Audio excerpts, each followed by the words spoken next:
Why is it? Is it supposed to do the whole page over again? No, we're live, buddy. Oh, I'm not live yet, are we? This is ridiculous. Yep, we're live, pal. On the Facebook? Yes, pal. What the fuck happened? I don't even know what happened. I'm not on the page anymore. I don't understand this. All right, but I'll take your word for it. If we're live, we're live. To say, yeah, we're live. I just don't understand how you don't understand that we're live. Because I'm no longer on the page. I don't know what happened. This is ridiculous. No, I am watching it. I am looking at it in front of me and to the right of me. I can see it. You're just giving a thumbs up because there's probably a delay. Natsuki. Okay, there we are. We're good. Got some fig purchases and some raffle winnings to let you know about. Oh, do you now? Oh yeah, big time stuff. Goddamn. Actually, you know what? Actually, one of them was a bit of a disappointment, but I had to do it. I couldn't believe I never had this. Mr. Perfect Series 3 yellow tights, Hasbro. Okay. Never had it. Bought it on the live major pod show. Terrible shape. $60. I'm throwing it away. Wow. Yeah. Spontaneous eBay buy. I got the Legends 8 Jake Roberts for our past guests of the pod thing. Which one? I'm not sure which one the Chase is. The Chase is the green, right? Yes, I believe so. I got the regular. $25 from Hummer. Not bad. With the purple? Purple. Nice. But, I needed them for the past guest Mattel's or whatever figure collection, even though I already had the Hasbro. And then I won a raffle. No, I want to talk about this on the show, actually. All right. Well, Kevin wants to talk about all this on the show. Which I guess we're kind of doing already, but we are. We got a huge show. We got Vince Averill from We Watch Wrestling joining us. We got Papa Shango was on Monday Night Raw, or at least his voodoo was. Tons of New Japan tons. Oh boy, I could see your eyes beaming right through me. A big week for AEW. I just finished watching Ring of Honor. We got new tag team champions. NWA might be coming back. Saw that. We got a lot. And it's all next. Episode 522, the Shining Wizards Wrestling Podcast, here on Facebook Live, in your podcasting ears, wherever you listen to podcasting.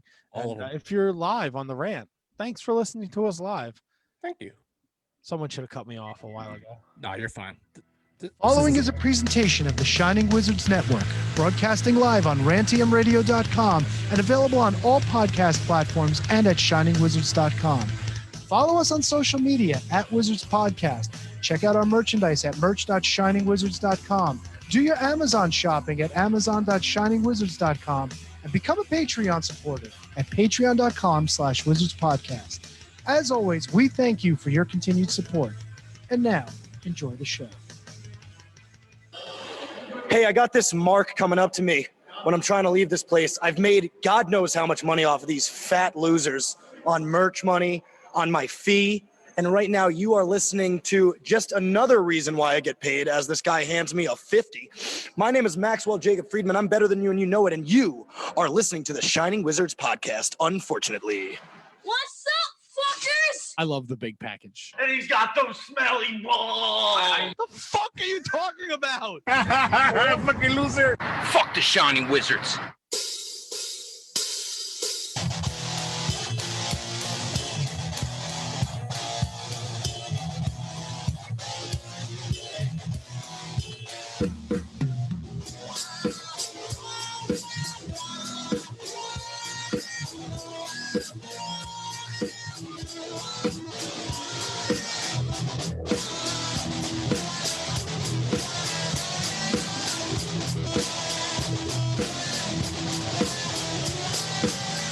Welcome, everyone, once again to your Monday Night Delight. We are the Shining Wizards Wrestling Podcast, coming to you live on the Facebook Live, coming to you, to your ears, live on the rant, rantiumradio.com, and coming to you in podcast form, because who doesn't like to take us with them wherever they go?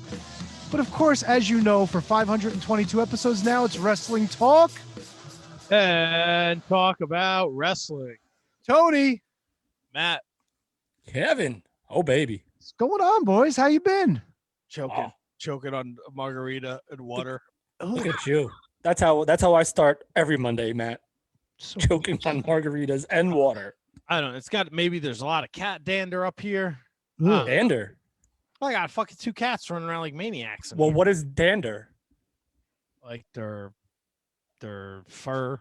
It's like their fur and their dead skin cells and everything else that falls off of cats. So is it like what's good for the goose is good for the dander? I hope not. You Oh, know what? okay. I mean, Rando piece of it looked like deer fur in my driveway when I came home today. Your cat's hunting deer. My cats don't go outside. Ooh. Is a deer spying on you? that poor cat. What the? Oh my God. I just thought you Matt- whipped the cat like that. I didn't realize you threw something at the cat. Matt literally just launched a cat a football field's length away. Oh, I didn't from- want, now she thinks we're playing. oh no. Oh, wait. So you threw something at the cat. You didn't throw the cat. Swiped her with this monkey pillow. See, right? Ah. Like I thought you just fucking yeeted your cat out of the room, dude. Oh, no, I've been here since like 4 o'clock. I put a bunch of new pictures up behind me. I watched a bunch of wrestling. No sign of the cat. Mm-hmm. I'm telling you. I set up. I get my margaritas. I get my water. Here she comes. Now she was all over me like white on rice. I'm telling you, man, they know when you record a podcast. They want to be, listen, they want the rub from the Shining Wizards. Nellie's getting the rub. Bergman is sharing fucking cat butthole cookie cutters on Twitter. This reminded me of Nellie because her butthole's always on the screen. Ironically Dander. enough, Kate used said cookie cutter and made cookies for Christmas for me of a cat butthole. Get out of here. Yeah. She made They made- cat. All right. First of all, we have a name for the show, Cat Butthole Cookies. Second of all, she made you cat. Was there any filling for the butthole? No. It's just the shape of it. It's like the back of a cat with his tail and then a little like star where the butthole is. Out of all the buttholes, would you say that the cat's is the most noticeable in animals? I was gonna say delectable. No, I'm not. We're not eating cat butt, Tony. No. Apparently Matt did for Christmas. That's true. No, you know what? I never ate a single cookie. Rhiannon ate all the cookies. Wow. Oh, that's how Rhiannon gets down. Just threw her right under the cat butt. Do it. So wait, do I would you look- say that the cat butthole is the most noticeable if you're and talking most? about a domesticated animal, then yes. Yeah, right.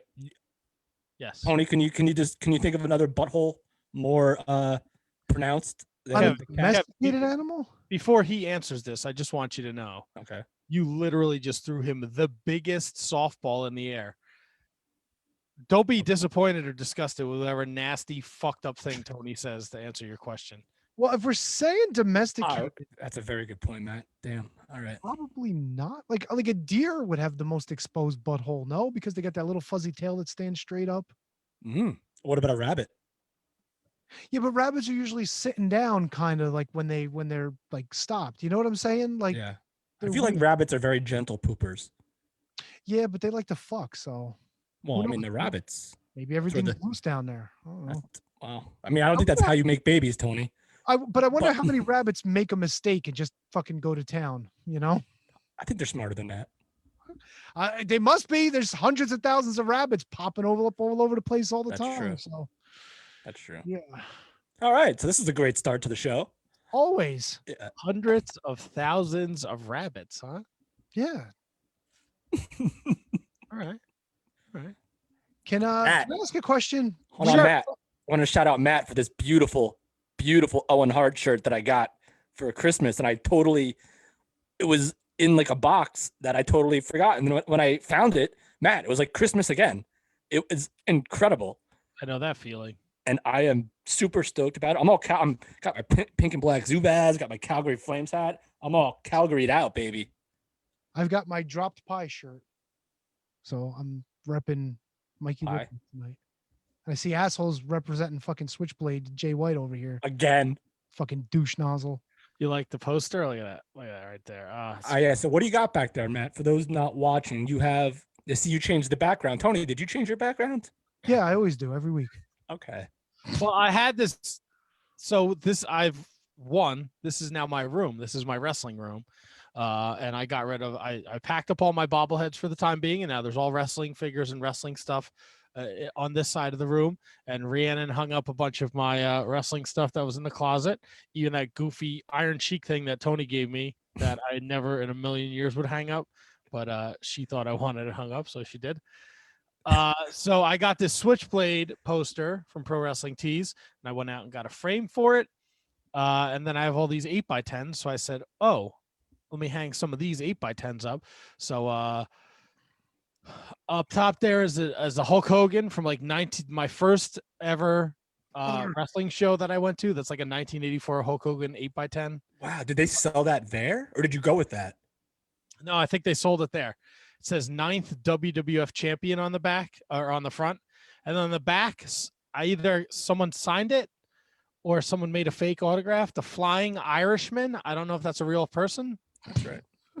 Sounds about right. Yeah, that was right. That was Hulk Hogan's opponent that night, Matt. Underneath that is a Juice Robinson autograph. All right. Juice Robinson right under the Hulkster. Behind my big head is an Adam Cole one. Did you see that? To the left of that is a Hangman Adam Page. Above him is a Chris Jericho. See that? And then that is the franchise Shane Douglas up there. That's a star-studded roster. Well, I have a lot more, but like I have a Macho Man one, but it's not 8x10, so I wasn't gonna bend that. I gotta get a bigger frame for that. But I'll have them in the book. But now that I have the room, that's gonna be Matt. I'm telling you right now, with the stuff that you have, that I know that you have, and the stuff and the space that you now have, this could be one of the most epic like wrestling tribute rooms of all time. Like you could be like the Conrad Thompson of this. Oh, well, I mean, of our, gauge, I guess you can say. Oh, come on, you got much more shit behind you than Matt's displaying right now. Oh, you just started. When you get yourself started, it's hard to stop. Hey, can I ask a question real quick? sure. We have a guest tonight, don't we? Yes. And you want to tell the people who's going to be calling us? Yeah. Wow, what Vince Averill will be joining us from the We Watch Wrestling podcast. We Watch Wrestling. Very funny guy. Many mutual friends in the old comedy biz. So I'm looking forward to talk. Oh, he's right here. Looking forward to him. He's right here with us. Look at that. Yo, what's going on? Vince, how are you? Good, man. How are you guys? Good. We were actually just talking about our backgrounds. Okay. You might have the most wrestling background ever. How's that? Well, Tony didn't announce it yet, but we're doing the Valet 32 Shining Wizards tournament. Okay. And that looks like it could have been a pattern on maybe like a Velvet McIntyre. Reaching here, buddy. I'm not totally sure what you're talking about. Yeah, I'm not sure what he's talking about either. First of all, Velvet McIntyre is not a valet. She's a wrestler. So. Oh, I forget. You know what? The valet wrestler thing. There's a couple women in this tournament, Tony, that cross. A couple. I'd say close to half of them, actually.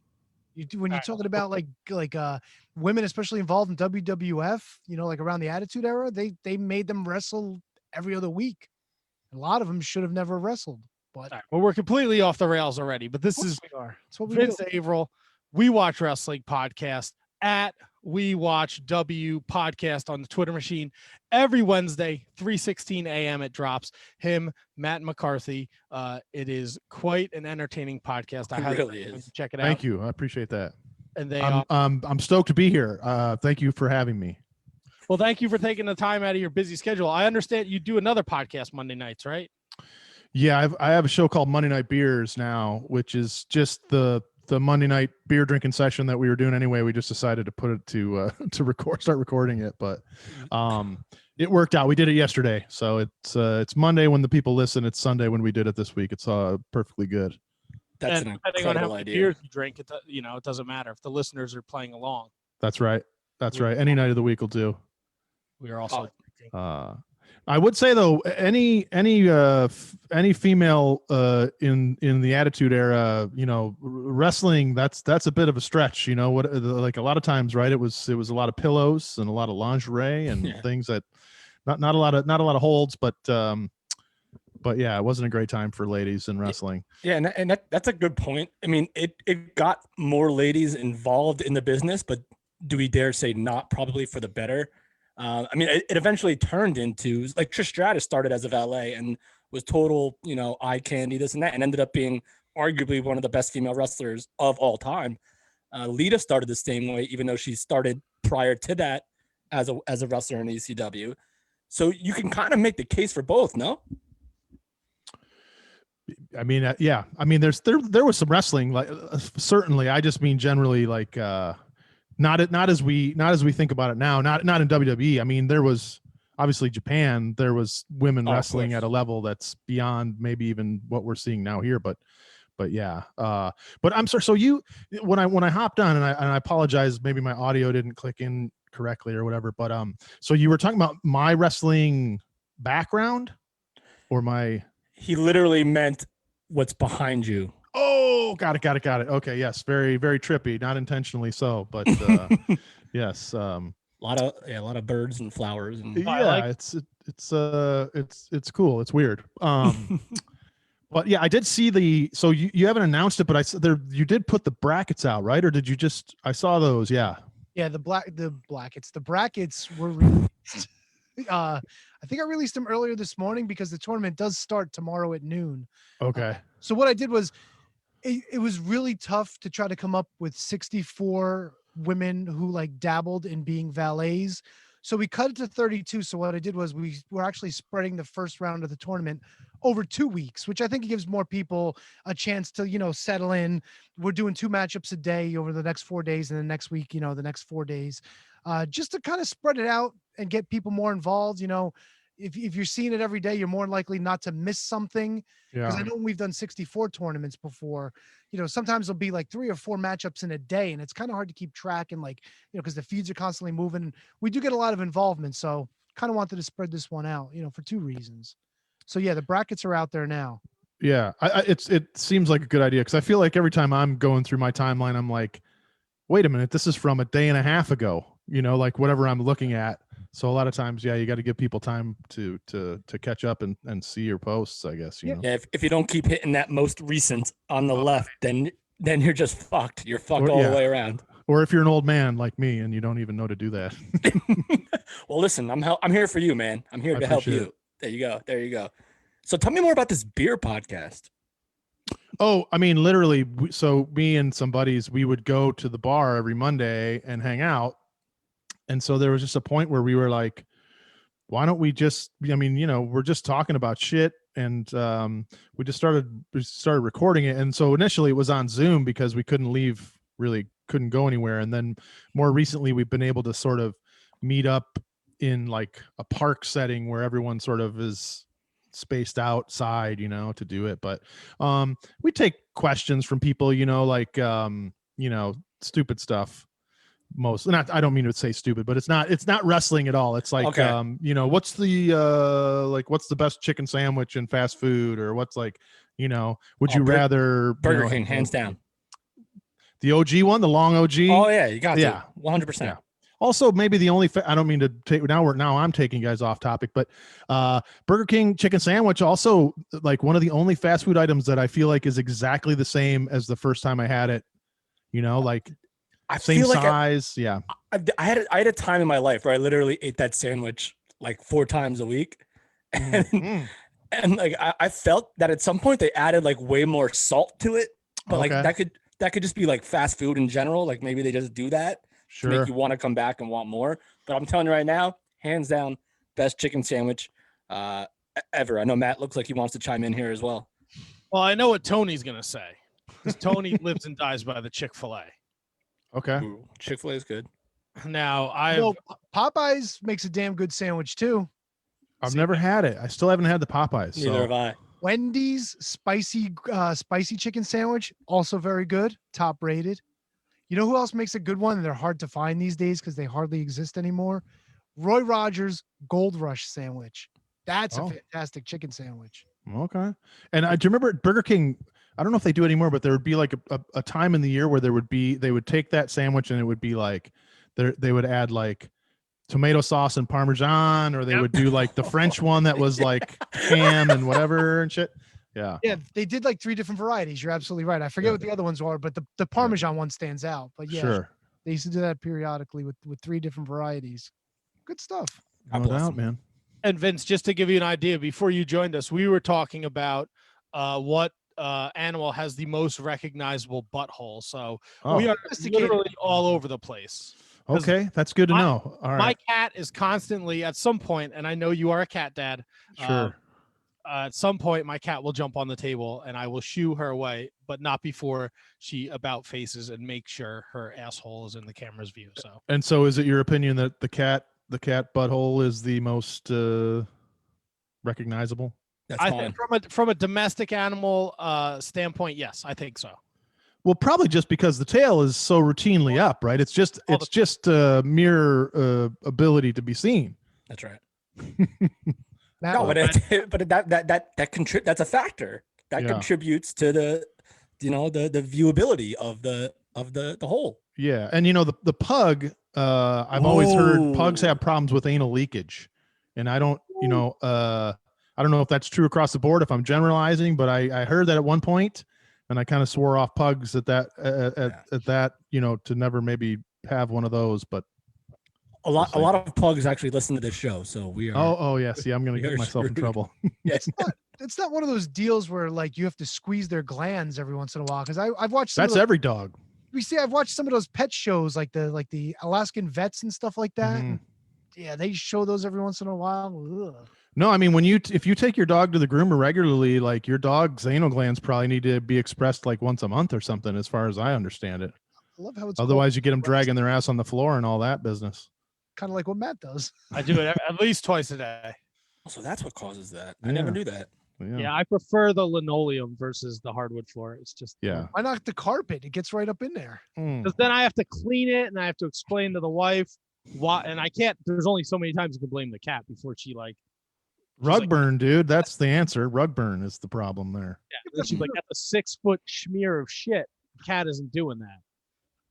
Got to get yourself a Hoover, dude. One of those wet vacs. We got one of those, but it's too. Look, you know me. Yeah, but trust me. Yeah, I fill it. I turn it on. It doesn't do it. I get pissed. I throw the fucking thing. Now there's water everywhere. Forget it's a disaster. So you made a Tony, big I know I mistake. missed this conversation, but are you in like a screening room? It looks like you're just in a recliner surrounded by recliners. Yeah, pretty much. This when we were getting together pre like the nasties was Oh, the wow. studio, and I'm just kind of facing away from where I would normally be facing. So Very nice. Yeah, Studio A is nice digs, man. Nice digs. yeah, but it's been Okay. kind of lonely the past year. You know how Yeah. that goes. We Unfortunately. digress. But that's what we love to do on this show. It's a good point. now, Chicken Vince, sandwiches and cat butts. that's it.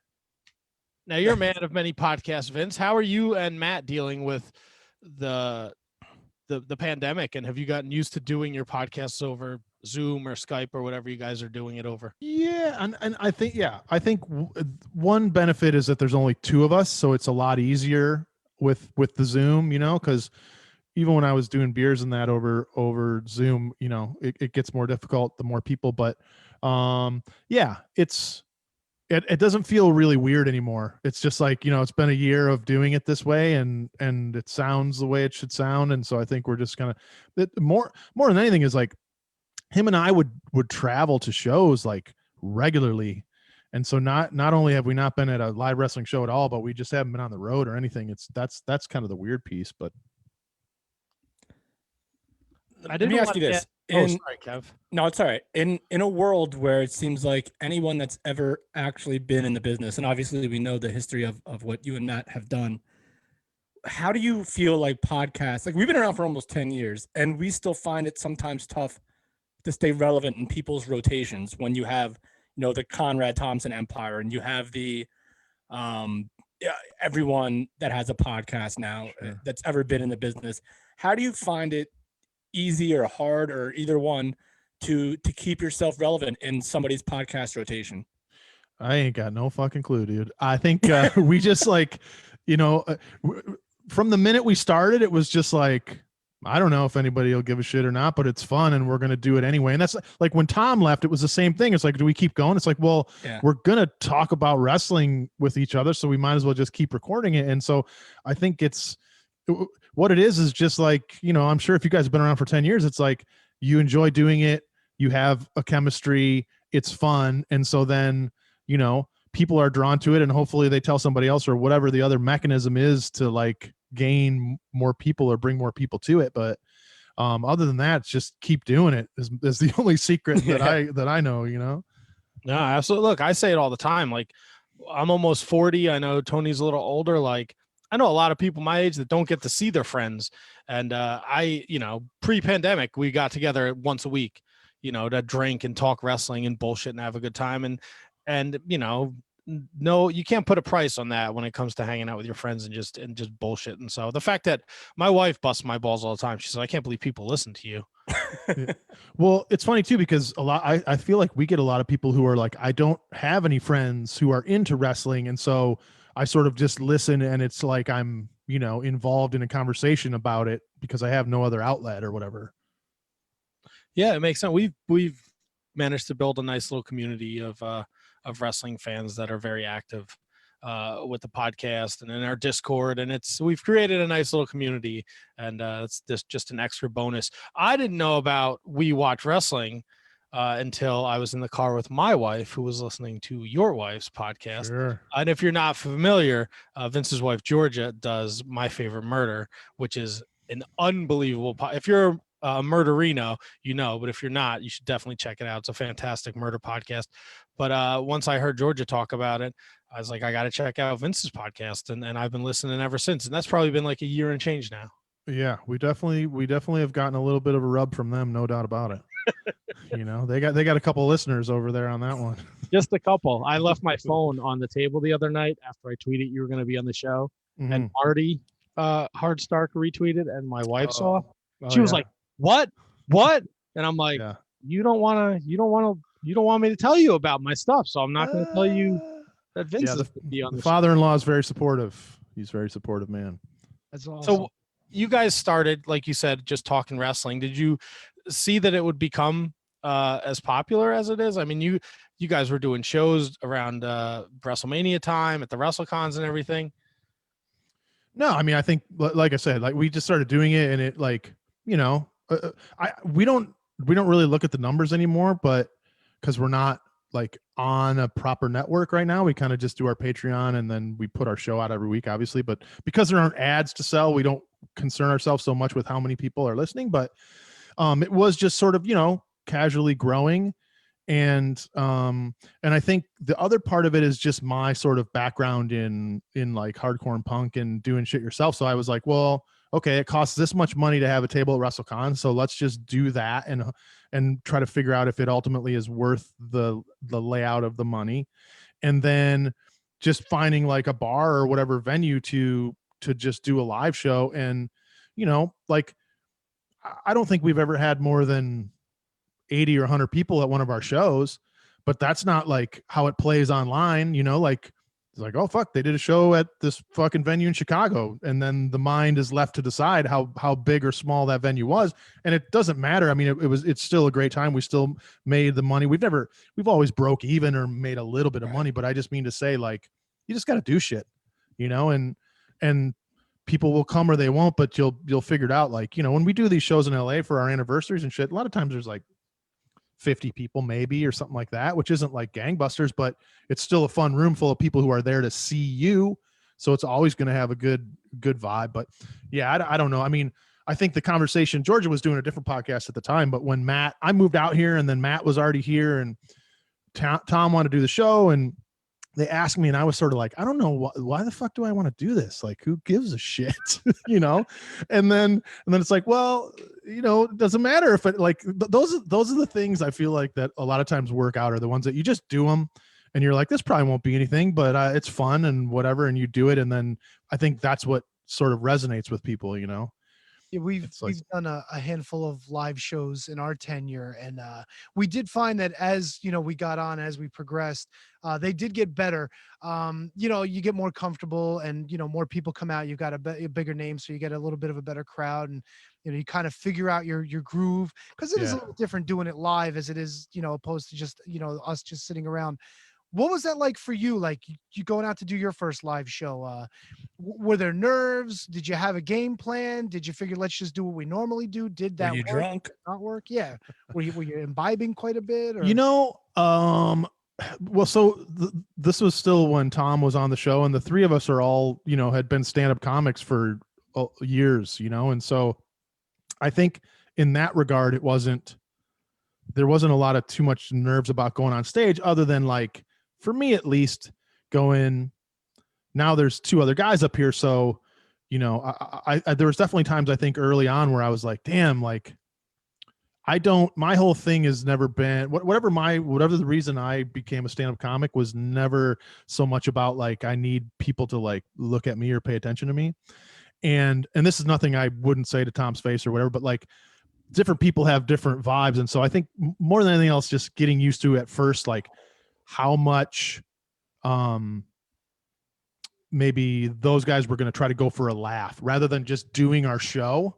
And we even had to have a conversation, like, as we started to go, it's like, look, man, let's just do the fucking show. Yeah. And the laughs will come because it's funny, but like, we don't have to treat it like, cause as a comic, you get on stage and you're like, okay, fuck, like, when's the last time somebody fucking laughed, Yeah. and you're like kind of going for that. Yeah. And so, especially like the first time we went to New York, man, like, cause New York crowd's different. And that's where we came up too. But because it wasn't a stand-up show and like, it was just a different vibe. And it like, I think at first we were kind of like, oh man, maybe they don't like us or something. But anyway, yeah, that was a long way of saying like, yeah, you just have to figure out, right, what it's going to be. And I think ultimately you just try to do your show. And what you're saying reminds me a lot of stuff about long form improv, because I'm a comedian as well. Okay. So well, whatever, give or take. And so like, it kind of just like, don't immediately just go for the laugh. You have to tell your story and be yourself, and then eventually it'll come to you organically. So to me, like, the live podcast is like that. But the only thing is, with the live podcast is you have topics to like talk about, like you're there to discuss something. And if you don't get like, and it's also tough because like, you want to be funny, but you also want to get what you want to say out there. So to me, the similarities between live podcasts, and I didn't think about it till you just said it, and long form improv, because I took classes at UCB like everyone else, and whatever, that is what it is. But do you see that correlation like I kind of do here now? Yeah, no, for sure. It's just like, but yeah, I think that ultimately, if you have some reason to believe that people are entertained by your show, and sometimes they laugh, or sometimes they're informed, or sometimes they're whatever, like, yeah, it's not good to go up and then just be like, like you're just doing bits rather than just talking about wrestling and being yourself. But yeah. No, that's spot on. I mean, sometimes here for like us doing this show, sometimes like, I feel like sometimes the laughs help. Like, and if you just want to just shoot for like a laugh, and like, you just want to chime in with a line, I think that definitely helps in terms of what you, what you want to do. And you want to make people laugh at some point, yeah, it's just different when people are looking at you, when you're like, there's a room of people looking at you and you're going like, okay, this feels a little different. Like, I haven't heard any response in a little while, but you guys are all on the East Coast? We're all Jersey. All Jersey okay. boys. Right on. So Dirty Jersey. I spent a lot of time. Taylor ham, Taylor pork roll. What are we doing? Taylor ham. We're up north, man. Okay. Yeah, I spent a lot of time in New York doing shows with guys like Mark Normand and Sam. Oh, right on. And all those guys. Like, when I was like really young, and those guys were like, they weren't where they are now yet, and it's just like insane to see where those guys are. Yeah. Joe Mackey, Michael Che, all those guys. Sure. Yeah. Now, Vince, I didn't want to tell you before setting this up, you have some big shoes to fill.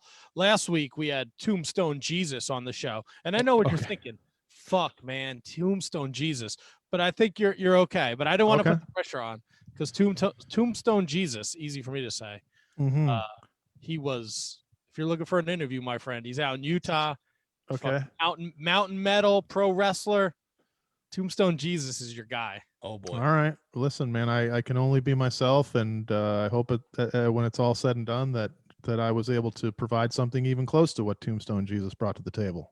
I think you will, because listening to the podcast, I know you're a big New Japan guy.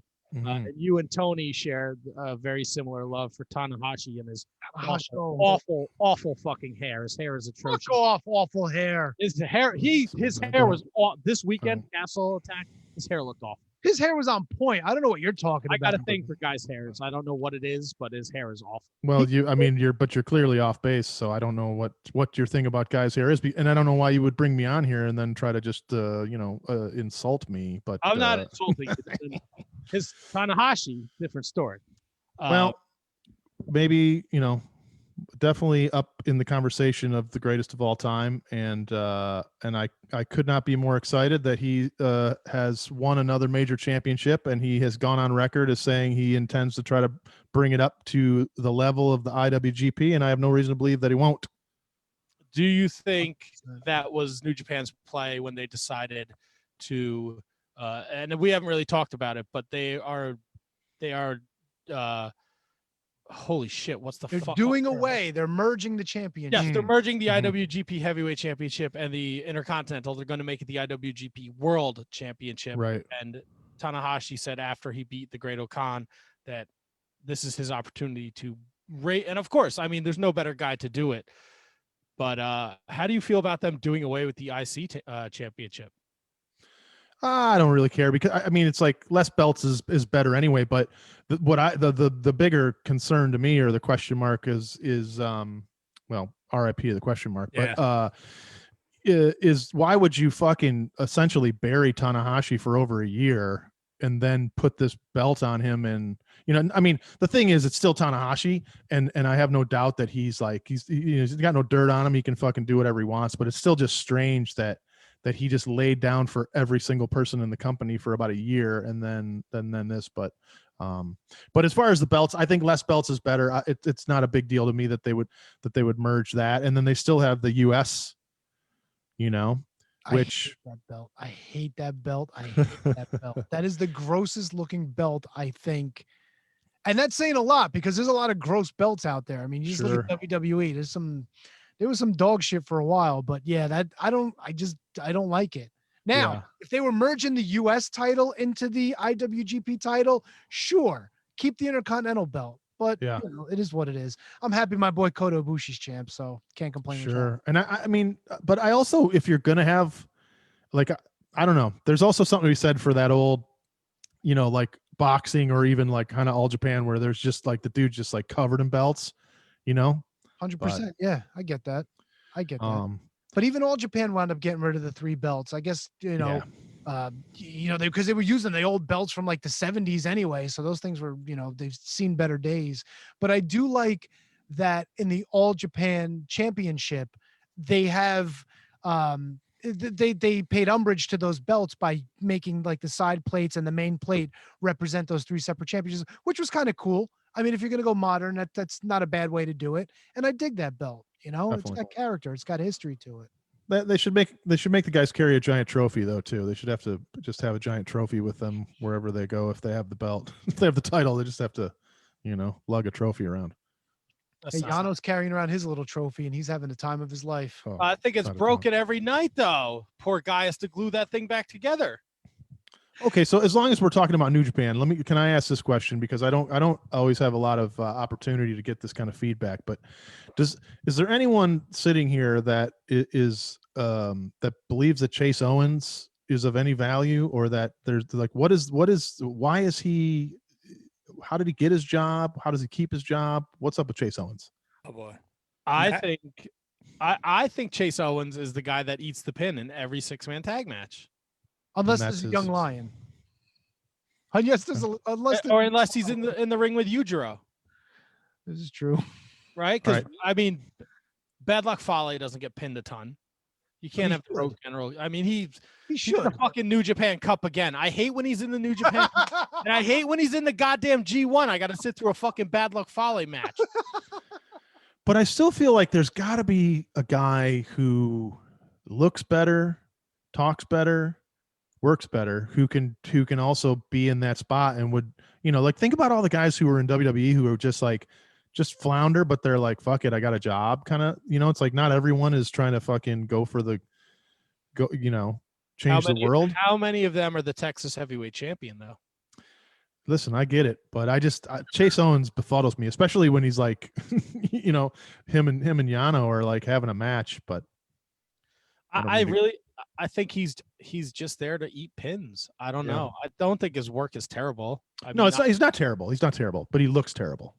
Yeah, well, I mean, I'll if agree with I that, took my yeah. shirt off, you guys will all throw up. So, I mean, But you're not a professional wrestler. Listen, and that's why I feel like this is a situation where some of these things can be discussed. It's because if that's your job, then part of your job, and I'm not saying that everyone has to be shredded, but there's a difference, like even between, Eddie Kingston or Kevin Owens or whoever that doesn't have the like prototype of a physique, who you're like, yeah, but they kick the shit out of me. And I'm not saying that Chase Owens is like not going to kick my ass, but he just doesn't. There's just nothing going on there. Yeah, but anyway, a guy like Eddie Kingston can make up for it when he opens his mouth and he tells you how he's gonna fucking kick you in the face and then beat your ass and do that shit, even if he doesn't look like the typical prototypical wrestler. So like, but that's the difference with somebody like an Eddie Kingston or even a Kevin Owens, like especially Eddie Kingston. Like if you saw him, you wouldn't think like, look at this slob, look at his belly.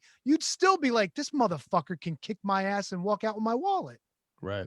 You know what I'm saying? Like there's a big difference there. So wait, Eddie Kingston's an imposing dude. Is Chase Owens not looking tough or what? I thought he was a pretty tough looking guy, right? Or no? Am I confusing him with somebody? He just looks. Yeah, he looks I don't like know. a dude. Yeah, he just looks like a dude, right? Like rugged Ronnie Garvin, he had that like 1950s Superman look. Like he might have been a little top heavy, but rugged Ronnie he's made of stone. Hands of stone, baby. I hate that. But he could kick your ass. Maybe Chase Owens just looks like, the dude who's playing Call of Duty on his Instagram all the time. Isn't that one of the like the downfalls where people have issues with wrestlers nowadays, where they just look like dudes? Or is that Vince McMahon has that problem for sure with wrestlers? Okay, so like who would be like the American? I know Chase Owens is who would be like the WWE equivalent of Chase Owens, who you just don't believe can beat you up? Well, I'll say this, and it's like I mean, the thing is that I don't think Chase Owens and Sami Zayn's bodies are a lot different. Sammy's a little more toned, but I think the difference is that Sami is like a world-class worker, yeah, and a world-class talker. But I don't know if you put those two guys in a photo and chop the heads off, that I would always be able to tell. You know what I mean? Which is kind of weird to say, because Sami, I'm never like, why the fuck does Sami Zayn have a job? But not that I came on here to body shame for the whole time. No, please. I love this. I love this shit. And I catch so much dog shit for actually bringing this stuff up. Like I'm a hateful person, but I'm not. Tony thinks fucking John Moxley is like mono or something the last month. John Moxley looked sickly over the past month. I'm sorry. He was sickly. He did lean out a little bit, didn't he? He leaned out a little bit. Yeah, and he's got the tan forearms and the pale upper body. He wasn't shaving his chest. I'm like, did you just wake up, or are you a wrestler, dude? What are you doing? Listen, his wife is pregnant, man. He's probably running out to get ice cream and pickles and shit. He ain't got no time when he's home. I can really whip that Renee Paquette.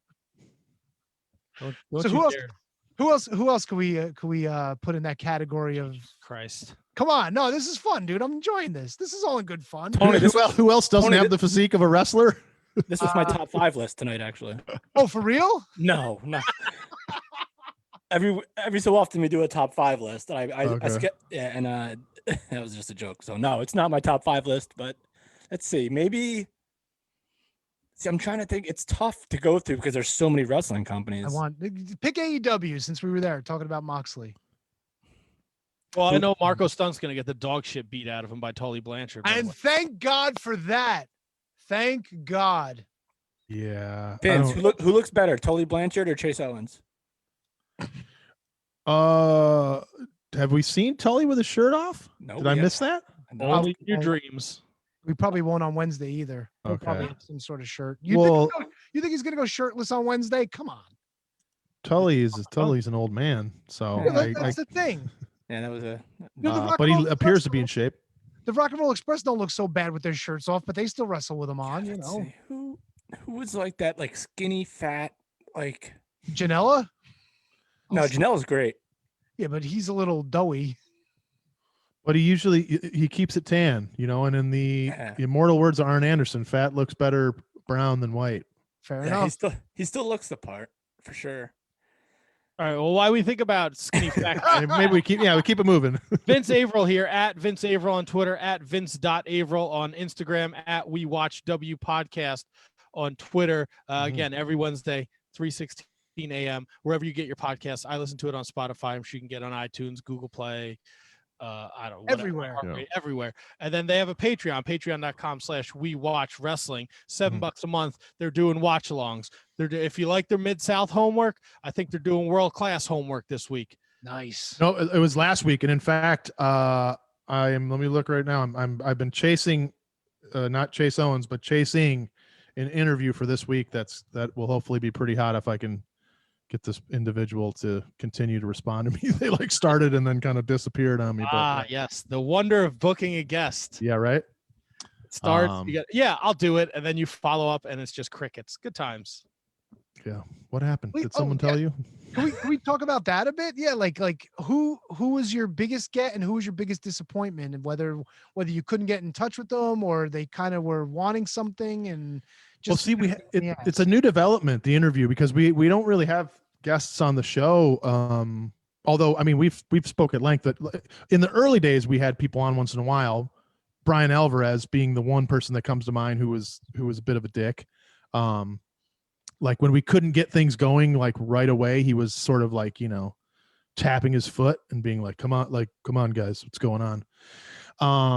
So I'll put him up there as a dick, but we haven't done, the interview thing's been a little more recent on the Patreon. So we did Action Mike Jackson from Mid-South, who also more recently was an Impact for a hot minute, like a perennial enhancement job guy, but the sweetest dude on the planet Earth. And, if you guys call him on the phone, I guarantee you he'll be nice to you, no matter if you're calling to just talk to him or trying to book him or whatever. Because on our show, I was like, "You got anything to promote?" He's like, "Yeah, I got DVDs and shirts and shit." I'm like, "Oh, where can they find that?" He goes, "Well, can I just give out my phone number?"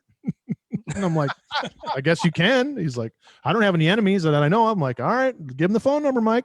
So he's like, every time I've called him from the very first time, it's like, "Hello," and he's down to rap with whoever calls him. He's a good dude. That's awesome. That's fantastic. Didn't he do he did Undertaker old school type shit? Like didn't he walk the ropes in Impact when he did his match? Yeah, I think he did. Yeah. And if you watch him in Mid-South and anywhere like NWA and stuff, like he's badass. And I've even I sent a question into Arn, like, what's up, like any members of Mike Jackson, and the dude is universally loved because I think he just made everybody look good and could work his ass off, but just never, he's not like a huge guy, and he just sort of stayed in the spot he was in. But that's the job. That's how you get work. If you can make other people look good, you'll have a job for life. No doubt. How do you guys decide what your homework is going to be? Like, why Mid-South? Well, so it was sort of just happened because, we were talking about the angle where Mr. Wrestling 2 takes Magnum TA as a protege, and that whole angle that builds to the turn and everything, which is incredible. So we just started we watched or talked about it, and then we're like, why don't we just, at the end of each show, just quickly run through 2 episodes of Mid-South. So we've gone from, I think we started in the end of 83 and we're already in 85. So that's how that happened. And then once we were trying to be like, well, let's add some more shit to the Patreon, we were like, okay, let's do a separate homework over there. So we just started the very first episodes of World Class that are on the network. And unfortunately, the World Class stuff is kind of spotty. You'll be going and they'll just miss a week or two that those tapes just don't exist, but it kind of what was it for you as that got you into being a wrestling fan? I mean, I think just being a boy in 1985, basically just Hulkamania is happening, and everybody was in, and so I don't know. I mean, I was just playing wrestling on the playground and just being into it. That's all I know. So what's your wheelhouse now? Obviously, we covered New Japan, but is there anything here, WWE, AEW, Impact, Ring of Honor, ML, is there anything here that excites you, or is it just a concept of talking about wrestling? Because sometimes I find myself in that little conundrum where I don't really care about it, but I'll watch it. Is there anything like that for you? Yeah, no, for sure. I mean, like, it's like, so once I just became completely encompassed and my entire being was pro wrestling. There's been times like where, I would read the Observer, but I wasn't even watching anything else. I would just sort of keep up a little bit tertiarily. And so now, I can't tell you the last time I watched Raw, but I watch on Wednesdays because both those shows are pretty good. I watch New Japan.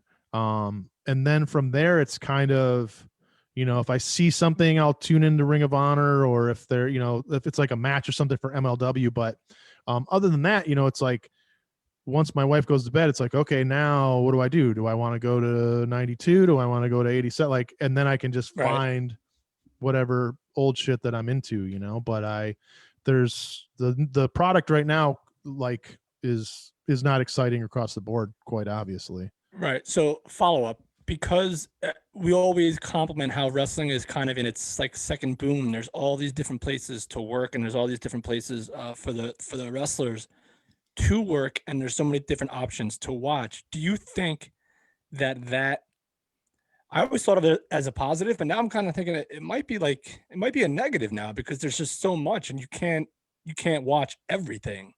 So how do you feel about that? Like, because I literally just had this epiphany right now. I'm just like, oh man, maybe there's just too much going on. No, I mean, I think it's that thing of subjective art form that I like to talk about. And it's always better that there's more of it, because you may be a diehard, GCW guy or MLW guy, whatever. And I like this. And so the fact that all that stuff is out there is never a bad thing. I think the thing as far as talking about wrestlers is more that, it's no longer about individuals. It's about like the company. And so I think it's a lot more difficult maybe for the boys to make as much money, or to, there's some of that. But as far as being a fan, I don't think it's an issue, because, it's that same thing of like, this is kind of an old example, but we're buying like some piece of electronic off of eBay and being like, fuck, this is like kind of expensive. Why wouldn't you just go down the street and buy? And it's because you have no idea like the scope of everyone who lives even in this country, right? So it's like the person who lives in bumfuck whatever is going to buy it for that, because they can't just go get it from wherever or whatever, So it's like, so to try to like picture in your mind, who watches what and why and how is like, it's beyond me, Yeah, I agree. That's actually a very good point. Just my opinion, of course. I mean, it does make sense, but like, I feel like just like every like TV network or every entertainment company is coming out with their own streaming device. It's like, God, what do I watch today? Do I watch, Royal Rumble 1992 for the 8 millionth time, or do I watch this brand new episode of Ring of Honor? I really like Royal Rumble 1992. Sure.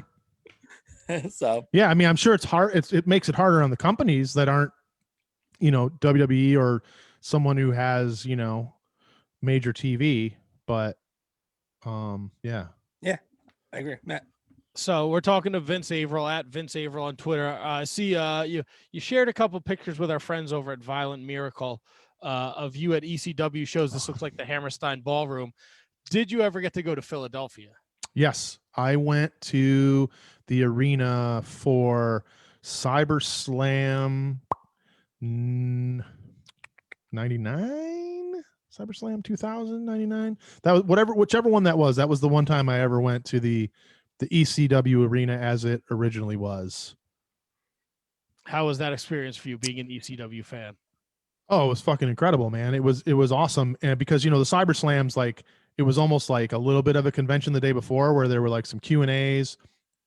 And then the other thing I remember is so that Holiday Inn right down there by like where the Phillies play, like staying there, and that's where all the boys stayed. And I like getting up early to go home the next morning, and somehow finding out that like a woman had died, like in like one of the rooms up. It's so weird, because I never heard about this ever again. But at the time I was like, oh shit, this is not going to be good. And I remember Jerry Lynn was in the lobby and I was like, dude, what's up with this? And he's like, I don't know. And I was like, this might not be cool, man. Like, like if it's like some woman died like in one of the rooms up here with the boys or whatever. But somehow it never went anywhere. So, but yeah, that's my other recollection. But going to the arena, fucking incredible. And that was like, yeah, that was like, it must have been 2000 because I remember it was like Lance Storm's like maybe last show or very close to his like last show. Wow. All right. Thoughts on professional wrestlers doing stand-up comedy / storytelling shows? I guess more the former than the latter. Yeah, it doesn't ultimately matter to me, but I think it is. I prefer that if wrestlers will just do their storytelling shows, because it's kind of like, R.I.P. and not to speak ill of the dead, but like when Screech from Saved by the Bell started doing stand up, and it was like I just remember he would sell the club out for the weekend, and it was essentially people just coming to see Screech say dirty stuff, and he was just doing this like, fucking schoolyard humor, like pulling the mouth to look like a vagina and stuff. And it's just like, I guess it works, but it's that same thing of when, I remember like we tried to get King Kong Bundy on a show that I used to book in New York, and his manager wanted some fucking crazy amount of money. Yeah. And we're like, okay, we're cool. That was going to kind of be more of a novelty, but yeah. I guess ultimately I don't dig on pro wrestlers trying to be stand up. It's like Rob Van Dam is atrocious, and he doesn't think he is. That's that's the bigger problem. Well, he doesn't know he is because he's so Yeah. fucking high. Right. Yeah. And I think Raven tried to tell jokes on our show too once, and I don't think he was very funny. Yeah. So he wasn't even just trying to be fun. He was like actually trying to tell jokes. Yeah, I think, and then like Tony asked him a question we had just asked him, and he was like, I got to walk my dog, and he hung up on us. Oh. What, you did? Shut up. Never going to live that down. Wait a minute. Now we're not going to blame. Hold on. Let's not blame Tony. Yeah, thank you. If Raven's going to hit the trigger just because a question gets repeated, then he was going to hit the trigger anyway. That's just my opinion. But we did manage to keep him on for another 20 minutes. So I guess he really didn't want to leave. I don't know. Whatever. Did he say it's either me or Tony and then hang up, or no? No, he's just like, oh, all right, listen, guys, I got to go walk my dog. And then we were like a little bit of a panic, like, oh shit, we pissed Raven off. Actually, I pissed Raven off. Like I feel like Ziggler and Foley really care about the art form to me. Yeah. So like I'll give them like a pass kind of. I don't care how good they are. So if like they get like if Ziggler gets a booking because he's Ziggler, right, then that's fine because he actually cares about being funny. Whereas some of these other guys are just doing it because. Yeah. I will say of Ziggler, he did stand up on like maybe our very first live show that we did.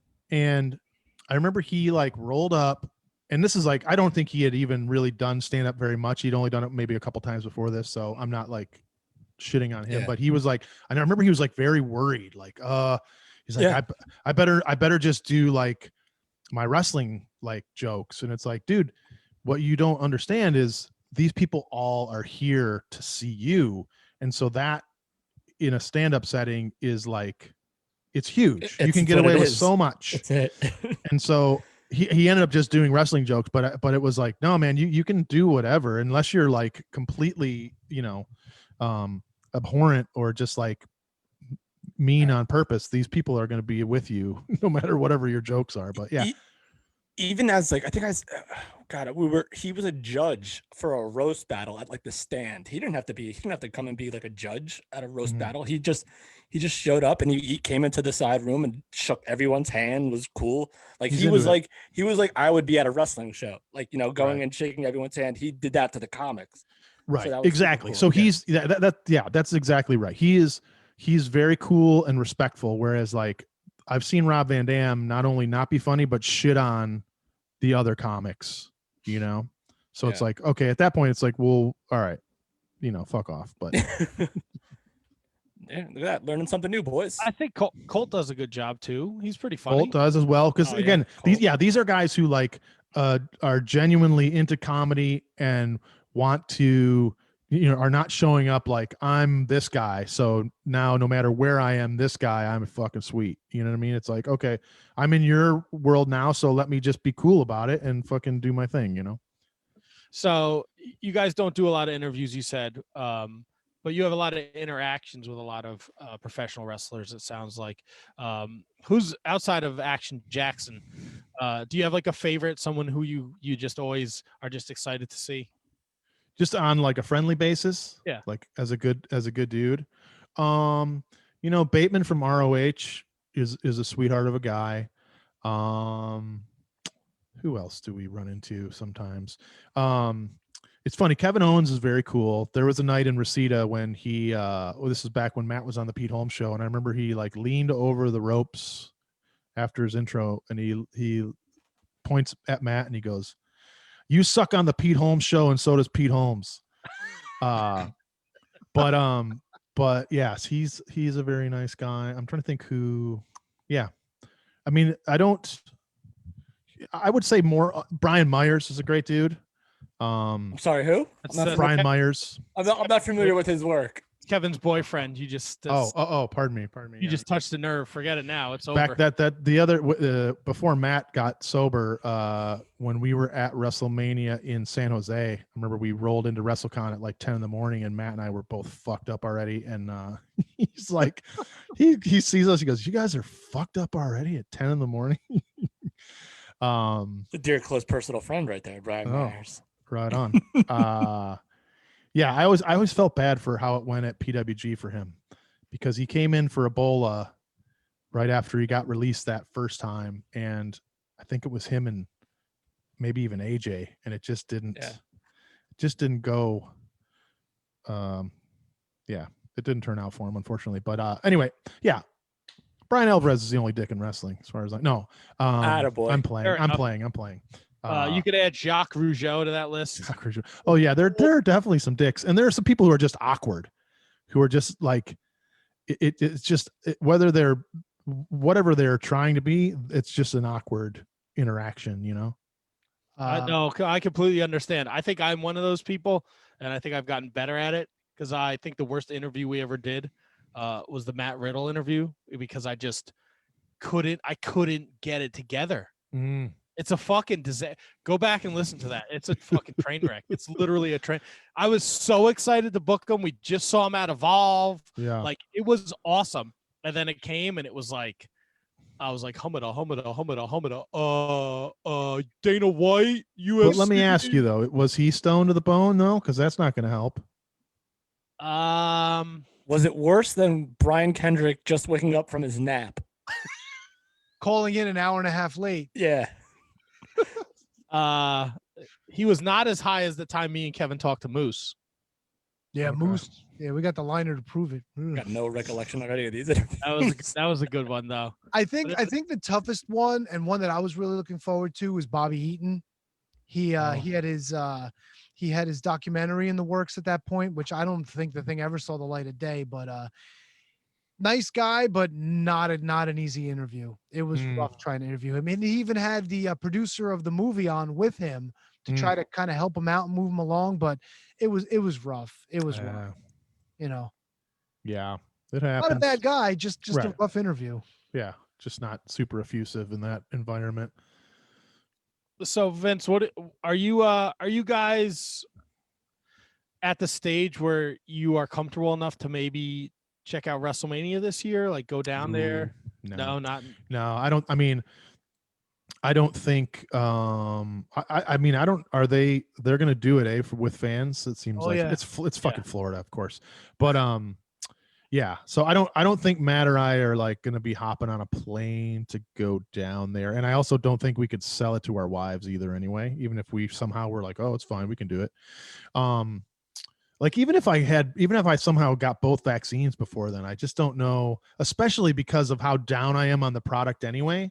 Like I tune into SmackDown and I do like some of what I see on SmackDown, but it's a haul. So I think, so it's funny because we had already bumped we bumped our WrestleCon table fee from last year to this year, and then I think we're just going to bump it again because we're not going back down. They were supposed to be in LA, of course, but yeah. Right, and then what? Dallas is next year, right? Yeah, Dallas and then LA, I guess. Yeah, I think that's the way. I It think is. I mean WrestleMania is going to be 2 nights, and I think they're running it like the Super Bowl where it's only going to be like 25,000 in the stadium. Okay.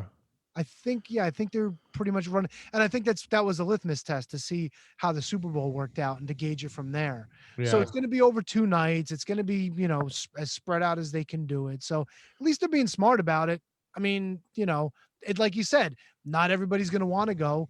Not everybody's going to be interested in, taking that risk, but for the people that do, at least. Oh yeah, I begrudge no one, and I'm not even trying to say I know if it's safe to do it or not. I just think for us to like get on a plane and go and do this and do that, and the thing is like, we're probably going to try to make some money while we're there, so then trying to figure that out, and it's just I think it's just more than we're looking to do. But I have no ill will towards someone who's going to do whatever they're saying is okay to do. No, Sorry, Tony.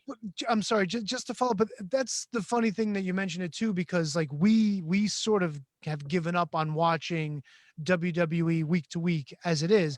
And Matt always makes a great point. You don't really have to watch the weekly shows to get dropped into a pay-per-view because they overproduce everything and you can catch up on the story just watching the pay-per-view itself. And because of how bad the stories are in WWE, you're better off to just watch the actual wrestling match anyway, Yeah, and that's the other thing, because that's a great point. The matches overall have not been terrible. Right. Overall the shows have actually been pretty good. We covered the Elimination Chamber, and most of the matches on that show are really good. Royal Rumble, there weren't too many complaints on that show. It's just kind of I got to be honest, I did make a point to watch Raw this week only because they had the Papa Shango moment with Randy Orton where he was like spitting up bile and all that. So I'm like, all right, I got to fucking watch this. I got to see what's going on. To be honest with you, there was some goofy shit. Some of the matches I was scratching my head, but the main storylines, like the progression of the Miz with Lashley, the progression, not so much of the women, but especially the main event, bringing in Braun Strowman, they made Lashley look like a fucking superstar. And that's sorely missing, that kind of storytelling. I mean, look, they're doing the whole thing with Roman Reigns and this, the tribal chief. That's good stuff too. And over the past year, they've been doing a lot of great stuff with the women's storytelling, like building up Bianca Belair, all the stuff with Sasha and Bayley. So like watching Raw to see that storyline actually progress and be something interesting. Like I was in. I'm like, holy shit, Lashley's a monster. He's gonna tear the Miz apart next week. You know? So it's periodical. There's a lot of bullshit, but when they get something right, at least they know what they're doing for a short time and they can get you to the next point, and you're like, wow, this is the good shit. Right.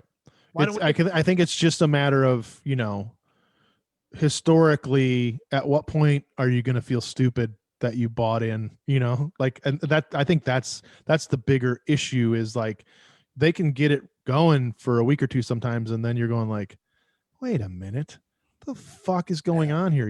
And I'm not saying that, like, cause here's the thing, because of how New Japan has been booked in the last however many years, when there's something a little screwy initially, I'm like, well, let me just wait because I trust you.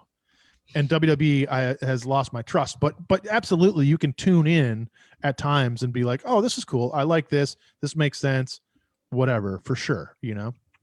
Well, don't get me wrong. There's still a lot of dog shit to be had on Monday nights, but it just seems like the juice isn't worth the squeeze. Like, I'm not going to invest like my time in this if you're not going to give me something great story wise. Wrestling wise, there's not a dog in that company right now. Like, let's be honest. I mean, of course, but like, I mean, when you're Roman Reigns is like the best character in wrestling right now, as far as I'm concerned, and he's turned himself into one hell of a fucking hand. Seth Rollins, Cesaro, like I'm a big Miz mark, so you'll never find me saying a bad word about the Miz. He's proven himself time and time again. Sami Zayn, Bobby Lashley, the Hurt Business has been probably the hottest thing on TV in like Yeah, we're big fans of the Hurt Business. Yeah. Love that whole gimmick. So- love that whole story. But I But think it's- this. Oh, go ahead, but- sorry. But how many times are you just gonna like lose me at the end of it? So The stranger thing to me, and it's like, last year going like, all right, well, it's a pandemic, but even so, we didn't Yeah. know it was a pandemic until early March necessarily. But it's just like, it's been now a couple of years since you're like, okay, the Rumble happened, and now like interest is way up because they're building to WrestleMania, and there's all these like cool things like germinating. And unless I'm just in the dark about them, like I just don't know what those things are that are happening right now where you're going like, shit, man, like they're building a Mania, and it's going to be this match that I'm stoked about, and this match. yeah. And maybe it's just because like the Edge thing just hasn't done a lot for me, but I don't know what else I'm supposed to be getting up for, See, let me ask you this: if say like a guy like Edge or a guy like Brock, or even a guy like Cena, like never left, and they were just still there, would anyone kind of complain about them being still in top spots? Like, you know what I mean? Like, I feel like it's just the fact that they leave and come. Edge is kind of a different story because he was hurt, right? and now he's finally kind of back. Like, would anyone really care that these guys are still the top guys? Well, I think there's going to be people who would bitch about John Cena no matter what he did or does. That's just kind of been his lot. But yeah, I don't know. It's like the people who want to complain are going to complain anyway. But overall, if the product is cold, and if the story they're telling or the matchup they're trying to build isn't what people want to see, then I guess they're going to bitch. But I don't know. I mean, Brock is, to me, I'm always interested in Brock. I'm not one who ever gets upset that Brock's around or Brock has the belt or whatever, because he's just like that Rumble that they did last year with him was incredible to me. And good stuff. Yeah. And when they put him in there with a smaller guy, it's always a good match. It always looks like he killed him. And the word on the street is he doesn't. And so I don't know. Yeah, it's so tough because you got a guy like Randy Orton who never left, and he continues to, without 100%. Like we always talk about recreating like yourself. Like Randy Orton, to be honest, has never really recreated himself. Like he's just been Randy Orton, whether he was a good guy or a bad guy, and he's a believable world champion every single year. Yeah. So, Well, and then Goldberg is a different story too, because Goldberg that's a terrible story. Was, he was something at some point, but he can't really do much. And it just like, that's a guy I'm like, no. I have no interest in Goldberg. Like finally they let McIntyre just squash him. And hopefully that's it for me, unless they're going to Saudi Arabia and they're going to plug him in somehow. See, it's a funny thing about McIntyre though. Like McIntyre gets this big profile win against Brock Lesnar, and then he should have been a dominant champion after that. But then it's like, well, now he had a cup of coffee with Randy Orton. Now we've got the thing going on with the Miz. Like, I don't think they did him any favors by doing this kind of stuff to him. But then again, maybe they feel like the bloom fell off the rose with Drew McIntyre. I saw him, he comes out with a sword now and he stabs it in the stage. It's like, whose idea was that? That's Vince McMahon's sword, his actual sword. And off the wall in his office, no? And it is merely the whim of Vince McMahon. Like he's like, let's put him over Goldberg, and then who knows what weird little thing happened where he was like, no, we're going with the Miz now. It's like it's that sort of shit that will frustrate people and does frustrate people. And don't get me wrong, I'm in Kevin's camp. When it comes to the Miz, I love the guy. I would put him as like that second tier right below Randy Orton, where he's a good hand and he's going to be there forever and he doesn't hurt anybody and he never gets hurt and he always knows how to work a great match without going too crazy or getting too involved. Like when he cut that shoot promo on Daniel Bryan that time on that Talking Smack. He's like, I'm still here. You cried about your neck. This guy's gone. This guy's gone. Who's here carrying this company? Guys like me. And 100% correct on that. I just think that it wasn't necessarily, well, who knows? Who am I to say? I don't even watch the show that much, but I just mean, it does seem like it sort of happened, even though he had that briefcase, like that it wasn't time for McIntyre to go that way as we go to WrestleMania. Cause at this point, based on what Miz has been doing, You're going, so now Miz is one of the main events at WrestleMania. Whether you love him or you hate him, it's weird to me. I said it. We're gonna get the Miz versus Bad Bunny title for title. That's what's gonna happen. Well, that's one night. The 24/7 championship is going to be the premier championship on Raw. You mark my words. Well, Vince, you and Matt talked about it on the latest issue that you guys put out last week. It doesn't feel Miz's title win doesn't feel important if he's going to just cash in and lose it at Fastlane to Bobby Lashley, and then this is all just to get Lashley and McIntyre at Mania to put the title back on Drew. Why? Right. Yeah. It's a weird, if that's what happens, it's a weird transition. And it's like, who benefited other than Lashley being treated very well here in the buildup. We always talk about transitional champions. This might be a time where we have 2 transitional champions in the span of like 2 months. Yeah, it's a weird thing because it's a heel versus heel story right now, where you've got Bobby Lashley just being the dominant monster. I think the Hurt Business. I think he's baby now. No. Well, if they're gonna put him up against McIntyre, they'd have to keep him as a heel. But yeah, I mean, that's fair. But I mean, even in the promo on Monday, where Lashley was like, MVP was like, we did you a favor. Now you got to return the favor. Lashley's got the chance tonight, and that led to the whole thing. So it's kind of weird that they chose this time to cash in the Money in the Bank. And I think maybe looking at this, maybe it's just me with conjecture and thought, but maybe they're kind of getting tired of the Money in the Bank gimmick. I mean, they put it on Otis. Everybody loved Otis, and then they kind of forgot about Otis. And now what? Otis is a heel now with Shorty G? Like, I don't know. Wait, Otis is a bad guy? As far as I read, yeah, he's teamed up with Shorty G or whatever his Chad like the Shorty G program or something like that. I don't know. It is simply Vince McMahon. He just, he doesn't. It's like today, no one remembers. Okay, well, what now? This makes no sense. Who cares? And they go, So it's what's like the fat guy doing? Right. It's not like they gave all this thought to him and breaking him and Tucker up, and then what are we going to do? Okay, well, let's have him win the Money in the Bank. Okay, I don't like that. It's all. Oh, yeah. Another important point: the build from Royal Rumble to WrestleMania. We've got 2 pay-per-views in between now. Yeah. How do you let that happen? I don't understand. Content is king, and they just got paid $1 billion for it. All right, that's what it is. I can't wait. I'm counting the days till I can cancel my WWE network because I subscribe to Xfinity, so I'm gonna get Peacock for free, saving money and getting wrestling. That's aces in my book. What is I don't know. I don't fully understand. Like, is there just a day when it will switch? Do we know? I don't know 100%.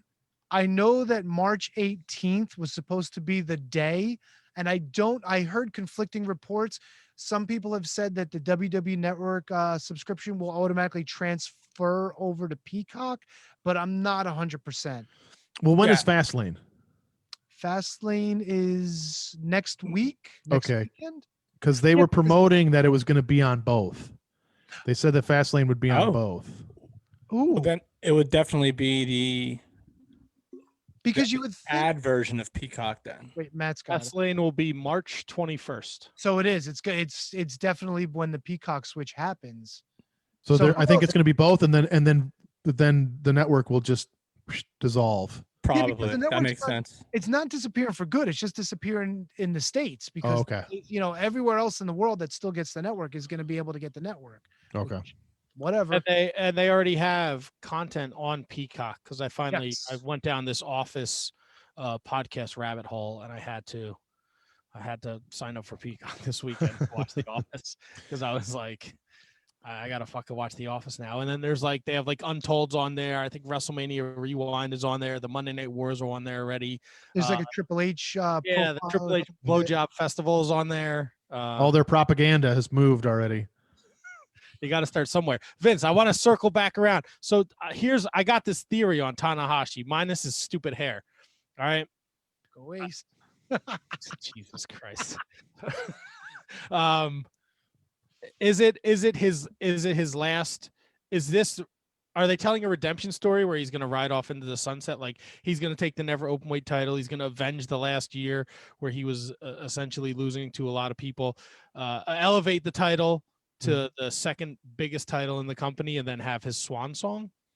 Well, see, but the thing is, as banged up as he is, I think that what probably should have happened last year, or what can happen once he finishes up with whatever he's gonna do here with the Never, is just be that guy who is still fucking Tanahashi and can periodically put somebody over and have it mean something, and he can do those 6-mans, those 8-mans, and he doesn't have to kill himself, but he can still be, so it's like swan song in as much as him, being in the title picture under any real circumstance, or, that he's going to be in a single on the Tokyo Dome or something like that, but certainly still around and helping in a different way, I would think. Yeah, it seems like they have a lot planned for the Great Okan, because they just keep sticking him with the likes of Tanahashi and Okada. Are his teeth filed down, or does he have some sort of mouthpiece? I think it's a mouthpiece. No, it looks like he's got fangs, dude. All right, we'll have to we'll look into this. We'll have to find out. Look at the Great Okan. Who do you like for the New Japan Cup? Bad Luck Fale. Fuck out of here. You got Fale going all the way. Ryan Myers. I don't know. Did you watch the Kenta Moxley match from Friday? Yes. Were you surprised by the outcome? No, I don't. And the other thing that came into my head as I was watching it was just like, man, I don't care nearly as much about Kenta as I don't think I've cared as much about Kenta since when he was in Noah, before he ever left Japan the first time. Like in NXT initially, he's like, oh, this is kind of cool, but he immediately just looked way tinier to me than he ever had. And then coming out of there, and even in New Japan since then, the occasional like very good match, but I just don't like, when I'm thinking of guys I'm like stoked or what's going on with this guy, Kenta does not come into my head. But and so I wasn't too surprised. I feel like Moxley, they're going to hold on to him, especially now with this, what's going on. In a fantasy world, it would have been him and Moxley, or excuse me, Moxley and Tanahashi at the Dome this year, but that obviously couldn't happen. It didn't happen. But New Japan Cup. Who they want to go here? Who they want to go with? Are they gonna? They're giving Evil and Tanahashi have buys in the first round. I was all in on Shingo, but then he drew Okada in the first round, so I'm like, well, I'm not. Okada's fucking fantastic, but that's like a hell of a first round matchup there. It is, but it's also it's one of those New Japan things where I feel like if they have a hell of a match, it's not going to damage Okada. And they may do that to just be like, here's the kind of shit that can sometimes happen, or if they're like going to fucking really go with Shingo, it's like, that's a big win for him. And it's not like, oh, Okada sucks now because he didn't beat Shingo, so. Oh, of course. Well, it seems like there's always a reason for the way New Japan. Yeah. Like, no one saw fucking Evil winning the New Japan Cup last year and then winning the IWGP Double Championships. Right. And so it is one of those things of like, is the Evil experiment done? Are they going to go that way? Is the Sonata experiment done? Probably, but another possibility. I don't know. I'm just naming wrestlers now. No, I know. The Sonata experience is very frustrating though, because he has these like there's very few. Like I said before, I'm almost 40 years old. Not 2 years ago at the G1 when he beat Okada, I was jumping up and down like a schoolgirl. I was so fucking excited for the story that they told. But then it seems like he gets that big match and he's constantly coming up short. Yeah. So maybe it's his turn, but I don't know, man. Yeah, there's a lot, because they did that with, they had Zack Sabre sit in and call in the Ibushi. Who did Ibushi defend the title against first? Sonata. Yes, Zack Sabre sat in and called that match. So Zack Sabre Ibushi is, Zack Sabre winning the New Japan Cup is not such a far-fetched thing. Naito is got knees made of graham cracker. I'm even surprised he's in this thing. These guys are all fucking beat up. It's unbelievable.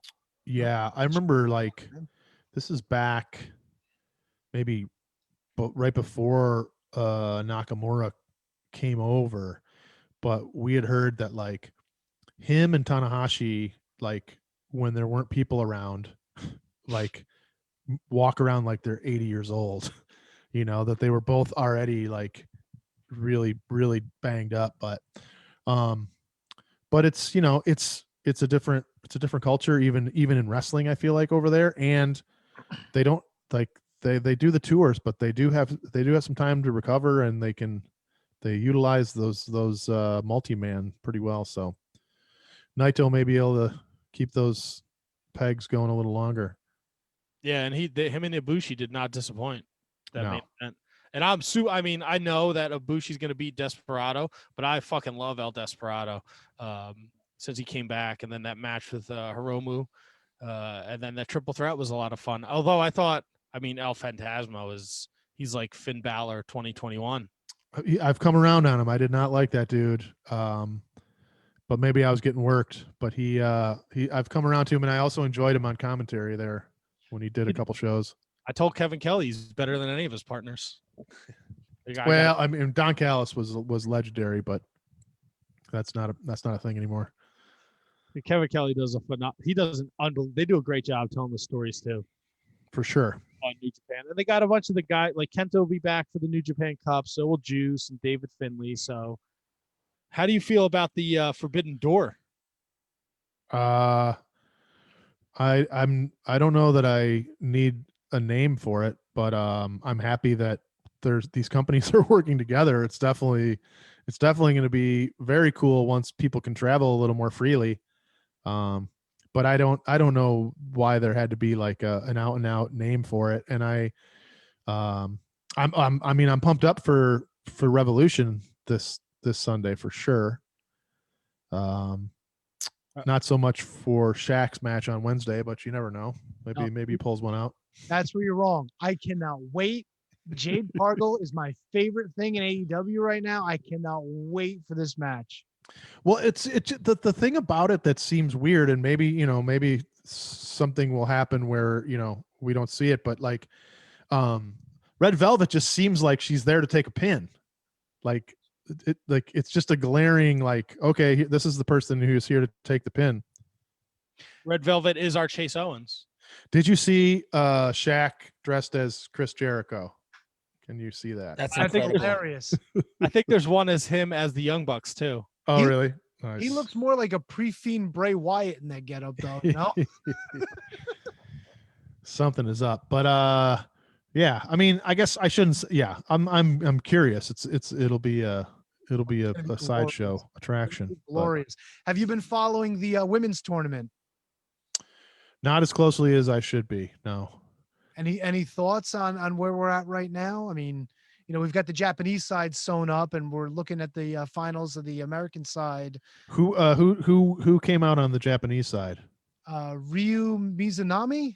Okay. Yes.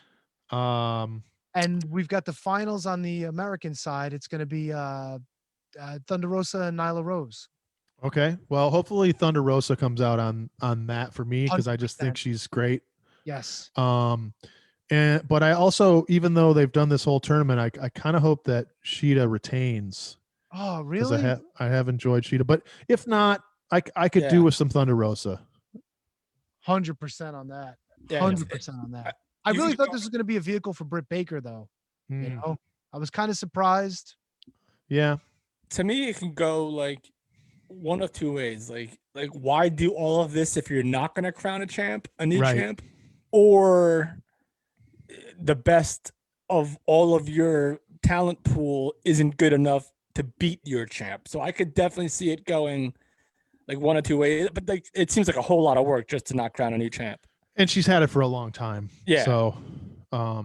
So yeah, it's not, I feel it sort of feels like that's the direction we're going. So if that is in fact what's happening, yeah, I think it's Thunder. Yeah. Pull the trigger on Thunder Rosa. And I think it's kind of telling too, because when they announced Riho was coming back for the American side, like a lot of people were like, well, they're just building this up to get Riho this big win, and she's going to beat Shida, and then Riho loses.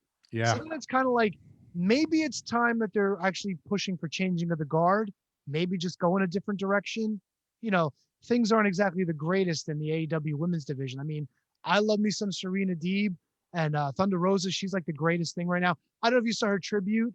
She did an independent show over the weekend. It might have been for Mission Pro, where she came out with the mask of the question mark with the Mongolian flag and everything. Oh, I missed it. So cool. Oh, Yeah, they were really close in the NWA, so it was really cool to see her do that tribute. Man, we went to last December, no, a year ago, December, the lost year, to a power taping. They did the pay-per-view, and then we went to like one of the tapings the next day, and dude, question mark was over like Rover, man. He was the best. And we interviewed Aaron Stevens, what was it, around Thanksgiving time, and he kayfabed the whole thing. He was like, yeah, Josie, he's like, I've seen Josephus and the question mark together in the same room. So I was like, yeah. Go. Awesome. Right Good on. stuff. Good stuff. Go ahead. A couple Matt. things. I want to finish the AEW talk, but then there's the talk of NWA coming back too. Exploding barbed wire death match. Mhm. Where do you stand on this, Vince? I'm okay with it as long as it looks like Kawasaki Stadium. Like, I just don't. Are they going to really be able to do that in Daly's place and on pay-per-view in the United States? Hopefully, but otherwise, I don't. If it's like some lesser or not that I want anyone to be hurt, but it has to. It really has to deliver. I feel like. Do you prefer the when there's an explosion when someone hits the barbed wire, or do you want the countdown clock? If I can have both, I'll take both. But if I can't, then I'll take the explosions when someone hits the ropes. I enjoy the suspense of the countdown clock. I want to say I think Hayabusa Onita. There's in a cage. There's one where like the ring's in the middle of a pond. Fantastic stuff. Fantastic. I just, I've said this, but I hope that, they move the gun club back to a safe distance. I don't want to lose any of the gun club to this goddamn thing. You'd be the only one of the four of us, I think. I could do without Colton and Austin. I mean, they're just too funny to me. I don't know what's going on. You said you went to NWA power tapings a couple of years ago. Yeah. NWA has been kind of quiet. The pandemic definitely has hurt them.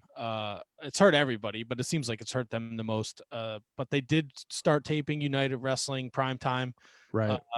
And it looks like there's been a lot of hubbub this week about the NWA. They took all their content off YouTube, but they did say they're going to start taping again. And there's rumors that maybe someone bought the company, but it looks like the NWA is coming back. So how do you feel about that?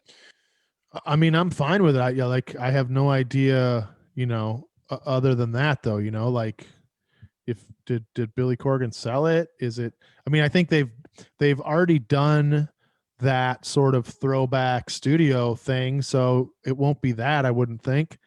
So I just really have no idea what we're looking for here. I would kind of hope that they did go back to the studio. I loved, like, NWA to me was like must-see TV. I rented every pay-per-view. I watched every show when it came on live. It was awesome. And they brought so many names like to prominence. I mean, you look at Thunder Rosa's out there now. I mean, Trevor Murdoch. Trevor Murdoch was just Lance Cage's tag team partner in WWF. He made a hell of a name for himself. He had quite Ricky Starks. Ricky Starks, another guy. Zicky Dice. I fucking hated Zicky Dice when I saw him for the first time. I said, who is this idiot? Yeah. I fell in love with the guy. LA Knight. Dude, Eli Drake, when he came out drunk and he's pointing to the back of his jacket and he's going, shoes of a champion. Yes. He's like, wait a minute. Did I just say shoes of a champion? Yeah. Stuff. I just don't, I mean, I really like that too. I like that format, but I think that they sort of saw a dramatic decline in the number of people watching it. That's why I would think that maybe they would try to go another direction. But for me, I love that format. And like you say, it was like you had to see it and they were making stars. Yeah. 100%. A lot of those stars though, they've moved on, Sure. I mean, I think Thunder Rosa's still signed, but Kingston, Zicky Dice is gone. Ricky Starks is gone. I don't know what the relationship with Ring of Honor is, and the Beer City Bruiser and Malonis. I know Seems like Aldous is still there. Yeah, Marty. Trevor Murdoch's got the national championship. The Pope won the TV championship. Tag team, you got Kratos and Aaron Stevens. I mean, they still got their champs around. Yeah. They just got to build again from the ground up. And I thought it was cool, Circle Squared, where they were actually trying to bring other guys in. Like Nikita Koloff's got his Koloff family or whatever he calls his tag team. Those Right. guys are pretty cool. You got Luke Hawks and his kid who tried out for it, you know? So you got plenty of talent that's like chomping at the bit to get it. And NWA is not bad exposure if you can get it. Not bad exposure at all. Plus, if AEW has already gotten a favor from NWA in being able to use Thunder Rosa, what's to say that there won't be some favors, because they got a lot of people in AEW who are maybe working dark, but otherwise are not working. So why not, you know, if it's safe to do so, why not like let some of those folks work NWA as well, you know? Yeah, and the other thing about the NWA is, I mean, they had their high flying spots, but they were more traditional, mat based, you know, work the referee, work the crowd. So if you really want to get some guys and gals in there to learn some fundamentals, the NWA is the place to do it. Yeah. 100%. 100%. Yeah, and it looks like Dark this week has a lot of the CWN Championship Wrestling from Hollywood guys on it. Dan Joseph is on the show. He's a talent. Dan Joseph is a talent and a half, that guy. You know who I'm excited for, who's getting his second week in a row on Dark? JD Drake. I know Oh, yeah. you guys talked about him, and I know me and Kevin saw him at Evolve a couple years ago. He's a hoss and he can go. So I'd love Without to a see doubt. a chance. Yeah, but that's another guy who is a great worker, is a different deal. But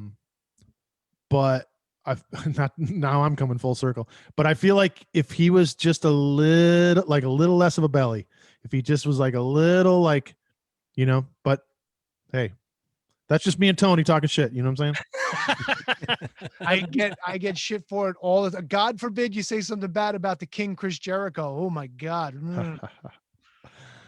Ugh. They're saying something about him, and then there's you. You wish you looked like Chris Jericho when you were 50. I do look like Chris Jericho, and I'm almost 50. So what's the difference? Well, I'll say that Jericho is a numbskull. He's a wrestling genius, and I'll take him on a wrestling show any day of the week. But other than that, the dude has some real bad takes and gives a platform to some people who are, you know, spewing some bullshit. I'll say that, but you know what? And I'll counter that with, I mean, people say the same thing about Joe Rogan, and Joe Rogan's a fucking bazillionaire. So, you know, I'm not saying I'm just yeah, again, it's my opinion. Obviously, you know, plenty of people listen to, and there is the other take of that is that he's merely giving everyone a chance to discuss their side of things, which is kind of commendable, I guess. Yeah, he's a numbskull. But oh, here we go. Cat as advertised. 3, 2, Come on. 1. Come on, Give it to us. Ellie. Let's see that butt. See, Give she's it got to the us. tail up. She's Let's see paying. that butt. There There it is. Look at that. Boom, and we're out. You could cave dive in that thing. That's it. That's the show closer. The Sarlacc pit. Yeah. Without, never fails. That's perfect, Matt. Vince, another question. I got lots. Really, Nelly? Vince, not Nelly. All right, you lay down right there. As you can see, I have the wrestling memorabilia. Kevin has his figures back there. Do you have any wrestling memorabilia? I definitely do. I don't in our current house. I don't have a lot of area where I'm. I wouldn't say permitted, but it doesn't go with the other motif that's happening. But I have some very cool stuff. I have this painting that a guy did right after Bruno died of him with Superstar Billy Graham in a bear hug. I have a bunch of, you know, Japanese mags and newspapers and stuff like that. Obviously, you know, DVDs and photos and shit. But I don't do a lot of figures. But I did get that Bruiser Brody one that guy did, Junk Shop or whatever it's called. Yeah, Junk Shop Dog. He's yeah, so I have a bunch of stuff. Right now it's mostly in the basement, but if and when we move again, I will try to carve out my own space to create something like you guys are working here. Do you when you need to take a nap, do you look at the Bruno bear hugging somebody? Because that's does it help me drift off? No, I usually go like another shot at Tony because he's a big him and Bruno. Unappreciative of Mr. 4040, I might add. He literally mentioned the two guys that have the most heat with us on the podcast, Bruno Sammartino and superstar Billy Graham. Like, because Billy Graham is Billy Graham is the ogler, right? Billy Graham's, he's a little handsy. He got a little handsy with my wife. Oh, Jesus H. My wife could handle herself. Oh no, it wasn't anything like super bad. It was just no, it wasn't like it wasn't anything Me Too or anything like that. It was just super flirtatious and super huggy. Like, let me take a picture with this young lady right here, and Well, that dude he's had so much testosterone injected into him, he probably can't even help himself, Yeah. And then what did Bruno do? Oh no, Bruno did nothing to us. We just hate that Tony loves him. Bored the shit out of me. Fucking dickhead. Oh boy. I have every Tanahashi towel that they've made, pretty much, other than the new one where he's air hugging the world. Sounds so epic. I will also say, Tony, dude, if you haven't checked out the Nerds, that clothing company, I've gotten a couple different Tanahashi shirts from them that are nowhere else that are awesome. Nice. They have that fucking jacket that my man Gato's running around in is sweet Switchblade jacket, and that sold out real fast. And I think they're doing the Switchblade retro like Hasbro type figures. Oh, really? Okay. Yeah, I think that's in like yeah, because if somebody deserves it, it's definitely the Switchblade, because he's the fucking greatest thing since sliced bread. Look, I know he beat up your boy Big Tom the other night. Don't fucking cry about it. You want to know why he's a fucking loser? Matt. I do dig Switchblade. He is one of the only legitimate heels in wrestling right now. Here's what Tony, hold on. I think I have a Switchblade figure right here, actually. Oh, that's the shark. Oh no, John Tenta. What is that? Because Switchblade is what? He's fat or something? Or no, well, Tony has a joke, and I'm really sorry. He didn't laugh at it. Is that he called Switchblade young John Tenta? No, I called Jay White deflated John Tenta. All right, well, that's a John Tenta figure, so fucking deal with it. You watch your no selling son of a bitch. Things are breaking down, boys. I just don't like these idiots like Jado and Gato and fucking, they brought back Dick to Go and all these other idiots that run around and constantly interfere in New Japan. I think it's overkill. I don't disagree with the amount of bullshittery that has sort of come on in the last couple of years. Jay White was such a fucking tough guy. Let him fucking fight his own battles. Why does he need this little prick at ringside all the time? I wouldn't if I was Jay White. Were you guys at the Evolve when Togo made Chris Hero throw up? When he fucking did that, his finishing that senton off the fucking and he landed on Hero and Hero just rolled over and fucking blew chow. That was at the Boom or Matt, were we at that? We were not at that one. No. That was also Cody's first or one of his first indie dates, I think, after he left WWE too. He was there. You mentioned La Boom. La Boom is a great fucking venue. Hell yeah. I was there the night that Sonny Kiss won the Tier 1 championship, and I also called Penta Zero Mero's match. Fucking idiot. Fuck off. I mean, I was the greatest commentator New York City has ever known, and you guys constantly give me shit. You don't even know what you're talking about. Because nobody knows what you're talking about. It's out there. You can find it. Everyone know. Unrelated to being upset with anyone or needing to walk my dog, I do need to go relatively soon. So I'm just putting that out there if we want to wrap. That was a very aggressive thumbs up by me. I didn't mean it like that. I'll leave you guys to decide who pissed me off. Okay, I'll let you. It's probably discuss it. It's definitely Kevin. Kevin's a dick. All right, I always think it's me. Well, you're a bit of an asshole, but Kevin was kind of a dick tonight. I'm 8 White Claws deep right now, so we got it. That's exactly why. We got to do something. There we go. Monday night, baby. That's it. Yeah, every Monday night. That's what we do. Fuck. We were talking about Jay White, Tony. What don't you like about Jay White? Besides, is this just Jado and Gato? The outside interference has been overkill with Evil. Here's the other thing that used to piss me off with Jay White. He fucking denies wrist control. Who the fuck denies wrist control? He was doing that shit 2 years ago when he was the fucking IWGP champion. It's come on, dude. You're under control. You can't just fucking sit down and say no, I'm not doing this shit anymore. Fuck Jay White. That's what I say. He's a heel, man. He's a dick is what he is. Comes down to wrist control for Tony. Yeah. Well, that wouldn't be my call. If I was Jay White, I would always honor wrist control. You're not wrist control. What do you have? What do you have left? You have to rely on some fucking dickhead outside the ring helping you out. That's what I'm saying. How dare you? Don't dare me. My hero is Bruno Sammartino, world champion for 4,040 days. Hero. Matter of fact, I'm kind of hungry. I could go for a hero right now. There you go. You Nice. Italian sub. Fucking gross. Hey, what can I tell you? You like Jay White, I like Bruno. I think we're in Dude, two I think different Jay classes White, here. you even said, you texted me this morning. The sequence to the end of that match was awesome. It was. It was. Tom should have fucking ate his lunch though. It's a shame.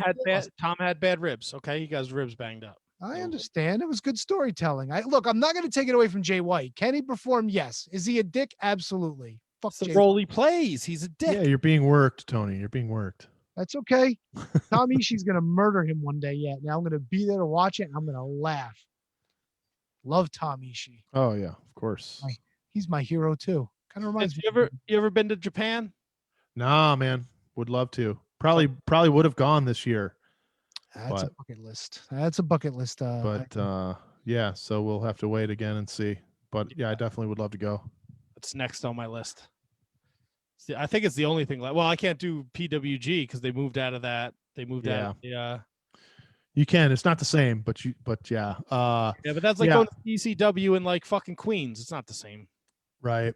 Yeah, I think for me it's always too. I'm like, Tokyo Dome is dope. You can go to the shows but the end of the G1 is always like the week, if not on my birthday. So I'm always like, well, maybe I should just go in the summer and then I can go to like the semis and the finals but at some point I'm going one or the other. Is that a solo trip or you how you convince the wife to do that? You know, I think she's down to go.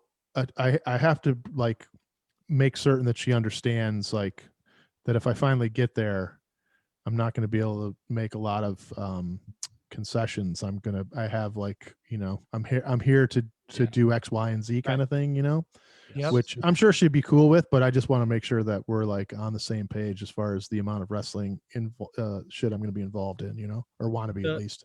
The WrestleCons and stuff. We did the first one here in Jersey. Is it not fucking exhausting?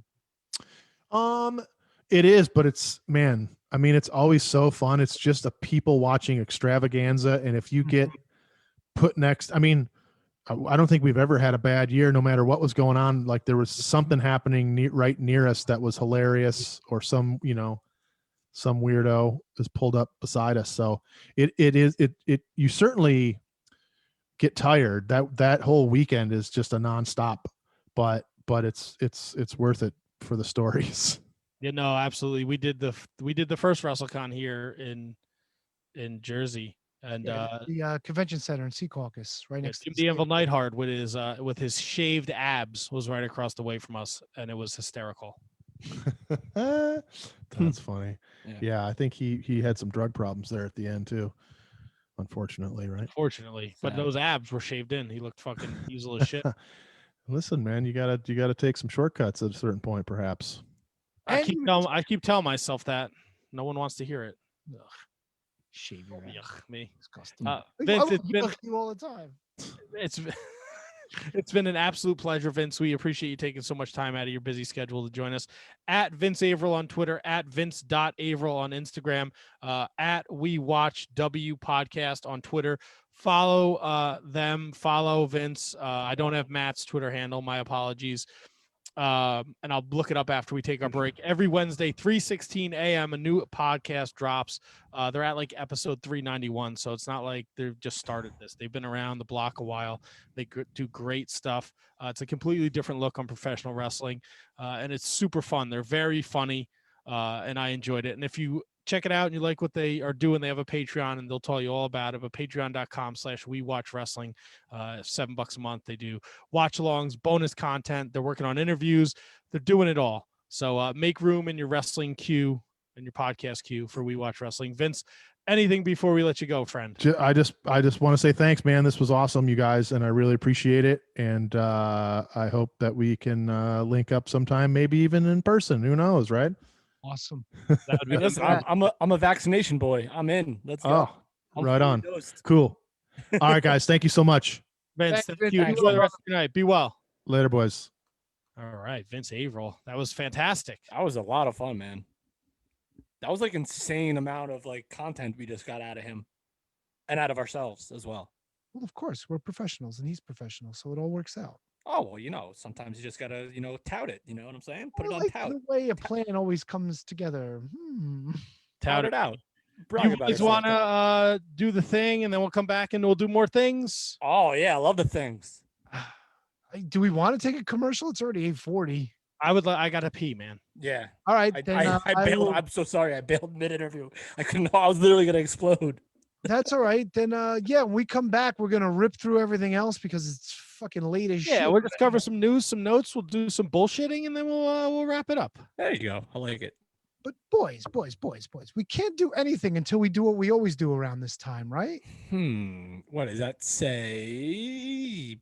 Back at this? We know you love shopping at Amazon, and we also know you love listening to the Shining Wizards. That's why you're hearing this commercial right now. But were you aware that you can combine the two, do all your shopping, and support the show at the same time? Well, of course you can. Instead of going to Amazon.com, go to Amazon.shiningwizards.com and make your purchases the way you normally would. You're going to get the same great low prices, and a portion of whatever you purchase is going to go to support the Shining Wizards. How great is that? You, by purchasing anything that you normally would anyway, is going to support us. That's a win-win in my book. So from now on, when you shop at Amazon, go to Amazon.shiningwizards.com or click the banner on our website and do all of your shopping with the Shining Wizards. Your recognized symbol of excellence in sports entertainment broadcasting from the current to the way back. Join the Impact player Phil Rea and the Portuguese man of war Choppy for the Turnbuckle Throwbacks Wrestling Podcast. Live every week on rantemradio.com. Get all our episodes over at iTunes, Stitcher, TuneIn, Audio Boom, Google Play, ShiningWizardsNetwork.com, and TurnbuckleThrowbacks.com.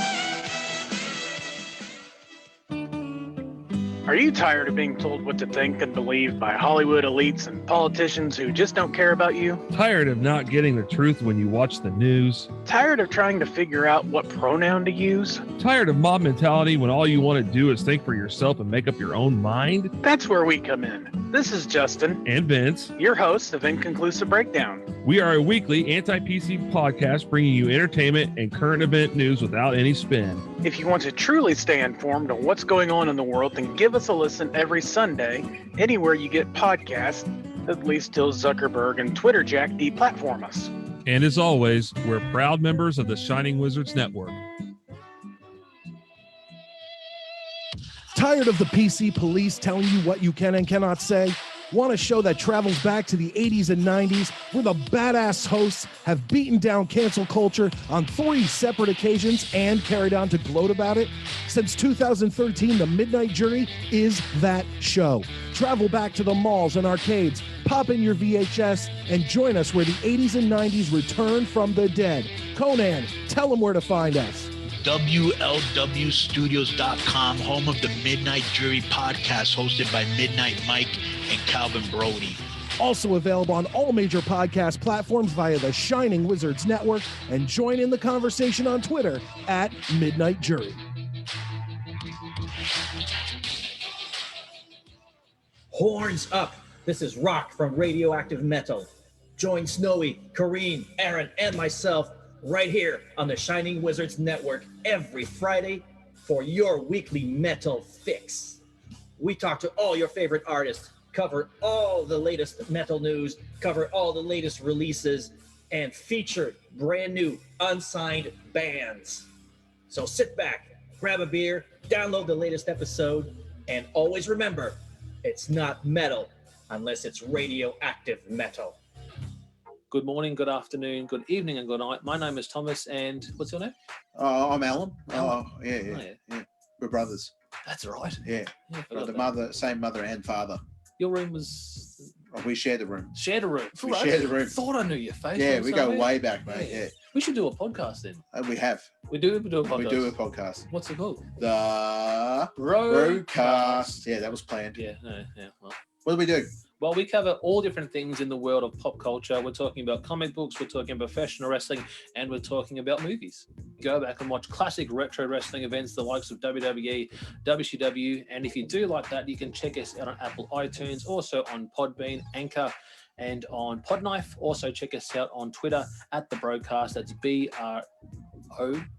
There. Nearly stuffed up the ending. Yeah, it's all right. Good on you. Yeah. Instagram also at The Broadcast Podcast. Remember, we don't spell it with a C. We spell it with a K. Salute, mate. Take it easy. It's with a K, you cocksucker. All right, we're back from our break, and we're going to take this time to thank those that support the Shining Wizards Wrestling Podcast. And you can do that out there in listener land for as little as $1 a month. Head over to patreon.com/Wizards Podcast. And for $1 a month, you can support the Shining Wizards Wrestling Podcast. For $3 a month, you get our bonus content, our watch-alongs, 3 extra shows a month. For $5 a month, we'll plug your social media and your websites. $10 a month, you get a box of wizardry, and that usually includes T-shirts, DVDs, brawlers, wrestling magazines, stickers, Lots of goodies. posters. There's everything. Literally whatever I can find goes in there, and it's well over a $10 value. And as you go higher up in the tiers, you get more perks. If you do $20, you get a bigger box of wizardry. So at this time, we're going to thank those that support the Shining Wizards Wrestling Podcast. Kathy Hummer, the queen of the Shining Wizards, flanked by Manny Crazzo, the king of the Shining Wizards. The other half of the Sign Girls, Christine Friesendorf, her tag team partner, Kathy Hummer. If you don't know, now you know. Matt, I'm sorry, not to steal Mark Poloni's gimmick. I think it's one of their birthdays, I think. Yeah, you put the cart before the horse, dude. We're getting there. We'll get there. We'll get there. We got a birthday on the Shining Wizards Patreon producer list. Anthony and Danny Rusinello, the AOP of the SWP. Ryan Arthur over at Elementary Brewery, elementary.com. If you're in the North Jersey area and you want to support local businesses, check out Elementary, ALEMENTARY.com. Sean Toe, Sean Calejo, Ryan Schlong, Brett Simonello. What do you hear? What do you say? Catherine Hensler over at OnDeckIC.com. Also host of the Wednesday night podcast here on the Shining Wizards Network that I will no longer be a part of after a couple weeks. What's Good with Kevin Gill. And she does Pick a Vinyl, which is a music gimmick that she does. She's a podcast whore. But she's good at it. She's a good podcast whore. Matt Garifo, A Relationship to the KJG. Maddie Mellinger. Mark Parloni. Mark. Happy birthday. There we go. Kenny Hossey, the Scotch Drinkmore of the Shining Wizards Wrestling Podcast. I'm sure he's thrilled with who won the American side of the AEW women's division. Spoilers. No spoilers. I'm not spoiling shit. Jay Kopp, the big cop of Pump, the only thing worthy of listening to on the Turnbuckle Throwbacks. Thomas Copps, the Mock Spock. Michael Hammond. David Henry Bauer III, his pal Antonio Horseman, makes experimental music at harvestmanrecords.bandcamp.com. Matthew Birch, the Bergman, the LeBron James of Mattel Elite Figure Collecting. We actually have a real birthday. Miss Carrie Cowling. Carrie, happy birthday. Carrie! Her birthday as well. Super excited to hear that you got your Shining Wizards t-shirt that you purchased from us. Send pics. Yeah, please send pics. Hopefully it's a very happy birthday, even though we're in quarantine. But do the best. Have a good time. Celebrate like you're 21. She posted a little something ski. And last but certainly not least, Mr. William Mercier Jr. Lives are going to be in William Mercier's hands. You know what I mean? I know what you mean, brother. I know what you guys mean. Oh, yeah. Everyone knows what we mean, baby. All right. So what do we got to cover tonight? We got a lot of shit yet we got to get into because time's ticking. I don't feel like doing the show until Tony, we got another 3 hours left, baby. Oh, brother. Do we have a lot to cover? I don't think we have a ton to cover. We covered a lot with Vince again, at Vince Averill on Twitter, at We Watch W podcast, and Matt McCarthy is at McCarthy Redhead on all forms of social media. And I believe he used to be a writer for the WWE too. So a lot of fun insight on the We Watch Wrestling podcast. something we didn't talk about with Vince, and I haven't really heard your guys' takes on this, so we'll talk about it. Paul White, AEW. Well, it's the Paul White. We can't do that anymore. It's the Paul White. Well, we could still do it. I mean, How do you guys feel about this? First of all, for so many people that have their finger pulses on the world of professional wrestling and spoilers that come out, what'd I say? Finger pulse. Finger pulses. Finger on the pulse of the business. Straight up finger pulse. Listen, he saved some breath. He cut right to the chase. No, because I start to we start to go long, I try and speed things up. It's my own fault. I do this to myself, and the margaritas don't help. Well, you did it. There you go. Nobody saw this coming. No one. No, I don't think anyone anywhere saw this coming. I listened to part of an interview with Ric Flair, and Ric Flair was like, I was talking to Paul just a couple days ago, and he didn't say a thing about it to me. So I don't know why he was keeping it under wraps, but yeah, literally nobody knew. Part of me feels like it happened so fast, and he was just so upset about what his potential new offer could have been for his contract. So like I mean, I don't think. So here's the thing: the magnitude of it isn't insane, but it's just his longevity with WWE makes it like, and his loyalty there, and that's what makes it like knock your hat off, astonishing that he's going somewhere else and not. He might go back, but not staying with WWE is like mind blowing to me for him. Yeah, I get that point. I don't know.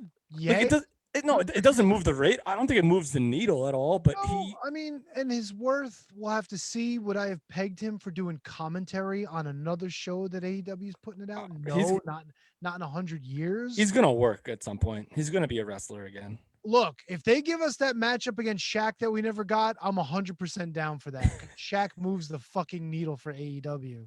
So if you got a Paul White, Shaquille O'Neal matchup, I'm there. Is that sarcasm? I can't tell if that's sarcasm. No, 100% I'm in. And make fucking Jade Cargill the referee, and I'm 1,000% in.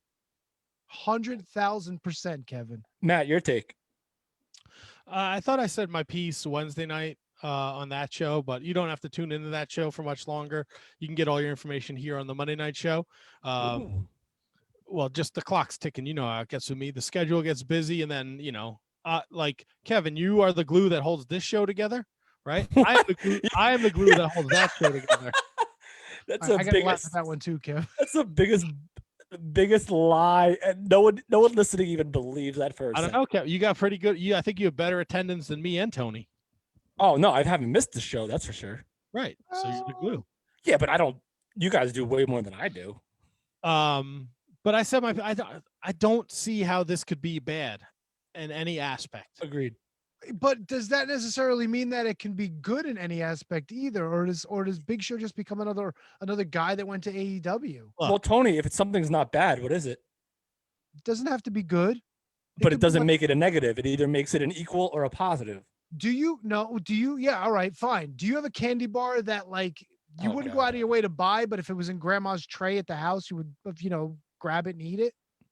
That's Big Show in AEW. Sure. You went to bed Tuesday night and you didn't have a Big Show, and you woke up and you have a Big Show, and you're better. Well, that's actually a way better analogy than I thought you were going to come up with.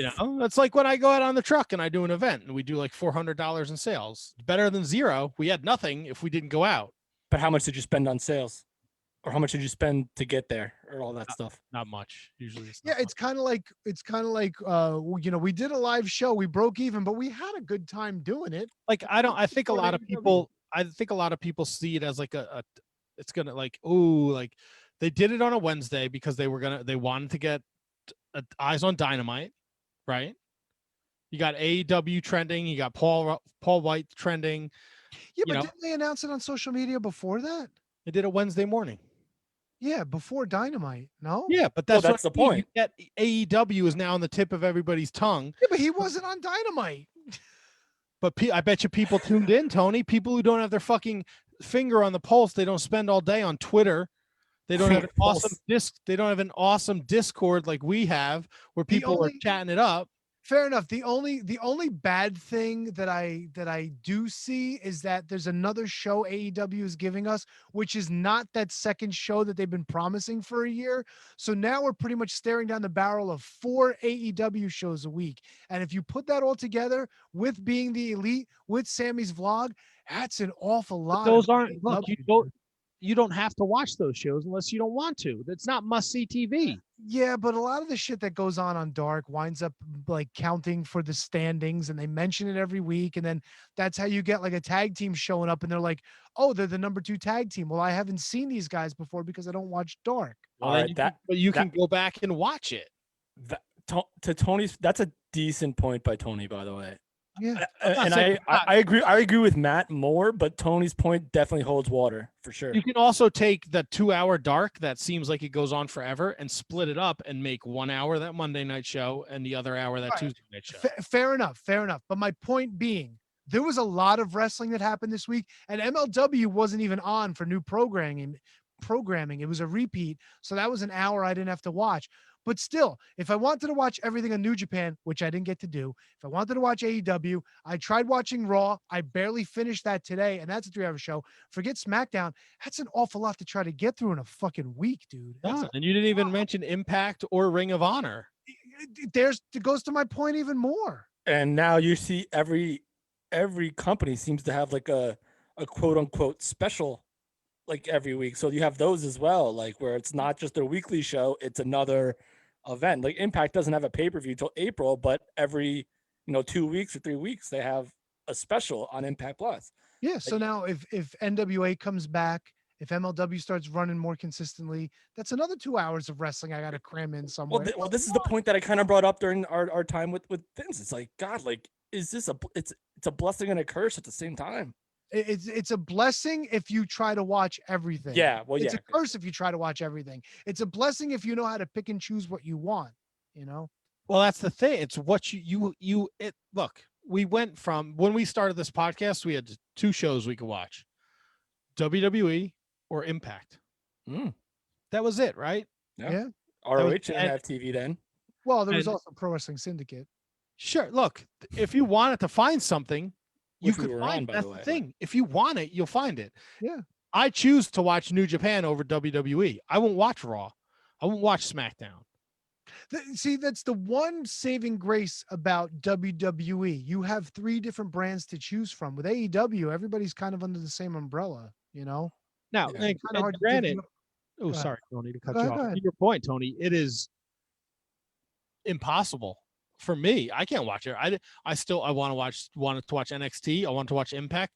I don't have enough time in the fucking week. Yeah, no, exactly my point. It's tough. It's not a bad problem to have, but it's still a problem. It's a problem to have if you feel like you need to watch everything. If you're if you're a fan and you can just watch what you want, then it's not a problem whatsoever. Look, if But it's like for people like us and Vince and all these guys that do 100%, exactly. It's exactly tough. Kev. Yep. It's tough. And I don't want to be like, oh, I'm just like the MLW guy. Like I want to watch everything that I can to participate and give my thoughts on stuff. But yeah, Especially if there's other things in life that you enjoy. Like as lame as it could possibly be. Like if I enjoy No, what's that? It's not though, Kev. Like you like hockey. Baseball season's right on the horizon for me. Yeah. There's only so much wrestling I can be like, babe, I'm gonna like last night I was like, I want to watch this New Japan show. She's like, okay, I can do some beating. Like there's only so many times my wife beating. Yeah. You didn't see the Jim I Ross? thought you said beating. I was like, what the fuck is your Yeah, wife? that's what I thought you said. No, beating. I realized what you meant after you Like said there's it. only so many times I could be like, oh, can I sneak in a wrestling show? Like everything else, like I have to do it Monday. I have to do it when she's at work. I have to do it when she's not around. Like as lame as this sounds, I really enjoy watching the Michael K show every single day. Oh, we know. We see the tweets. And I enjoy tweeting it every single day. And we know. We see the tweets. I know. And if it's just something that I enjoy, as lame as it might be, it's something I enjoy to do. That's 4 hours of your day, I like know, it's not lame. Not lame at all, but So listen, I watched Impact. I watched AEW. I'll probably catch up. We'll probably be able to watch an hour and a half left of Raw. Maybe Bobby Lashley will be the new world champion by the end of the night. Who knows? oh fuck, I have to watch Raw again this week. Wow. If NWA Power comes back, I'll watch that because I enjoyed that show. Can't wait to watch it. I'll watch the shit out of NWA. Some shows and it's just like, oh my god, I forgot to watch like ROH. Like, oh man, I don't watch ROH. Like, it's tough. Oh brother. All right, so that's our opinion on Too Much Wrestling. What else we got, Matt? You will see Paul White on TV this Wednesday night. It'll be the first time since January 1st, January 11th, 1999, where he was on TV and it wasn't under a WWE banner. Let's Oh my see. God, you know what that means? Whatever time he comes on, 30 seconds later, Taz is going to come out and go, brother. Because Taz fucks with the old WWE guys. That's what he does. I want to see if Kevin can guess who he lost to on his last Nitro appearance. His last Nitro appearance, I probably can. His last pay-per-view appearance was DDP, I feel like. Wait. Don't. I want to say Lex Luger. No. No? All right. Kevin, DDP, Starrcade 1998. You are right. Tony, his last dark match, he lost to Lex Luger in 10 seconds. Oh, dark match. What was his last? No.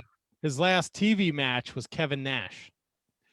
Was that after he got power bombed? It was on Nitro, so It might have been. It might have been like after he got dropped on his fucking. Well, I head. mean, he may have gotten power bomb, but it wasn't the power bomb. Lex Luger. How about that? I got one right. Tony, I'm not gonna lie, pretty impressive. I know. I knew DDP was his last pay-per-view match. Now, was it the loaded forearm or was it the torture rack that put him away? I didn't even know WCW Saturday Night did dark matches, so I don't know. Wait. This is a Saturday night? He said Nitro. No, okay. Everyone relax. Luger was a dark match on Saturday Night Main Event, and then his next match was his Kevin Nash loss on Nitro. Oh, okay. I was close. No, you were right there, Tony. In the ballpark. You're right there. So Monday nights, starting next Monday, 7 p.m., YouTube, AEW Dark Elevation with Paul White and Tony Schiavone, but you won't be watching that. You'll be listening to us. So, that's right. Yeah, fuck AEW. So now we're competing with three wrestling shows. Dynamite this week is Crossroads. We talked about it before. The big Shaquille O'Neal, Jade Cargill against Cody and Red Velvet. Can't fucking wait. I'm actually pretty stoked about this, to be honest. And then we got picks this weekend, boys, for Revolution. Oh boy. And it's a fucking loaded card. This might be the wildest card I've ever seen in my life. We have a casino tag team royale. Oh, we're going through this now? All right. We don't have to make the picks. I'm just gonna go down your I mean, I'm pretty sure the card is set. I don't see them getting anything else. But the go home is always huge. Yes. And this will involve a ton of tag teams: Bear Country, Reynolds and Silver, Evil and Evil and Stu Grayson, Ortiz and Santana, the Butcher and the Blade, Private Party, and Top Flight.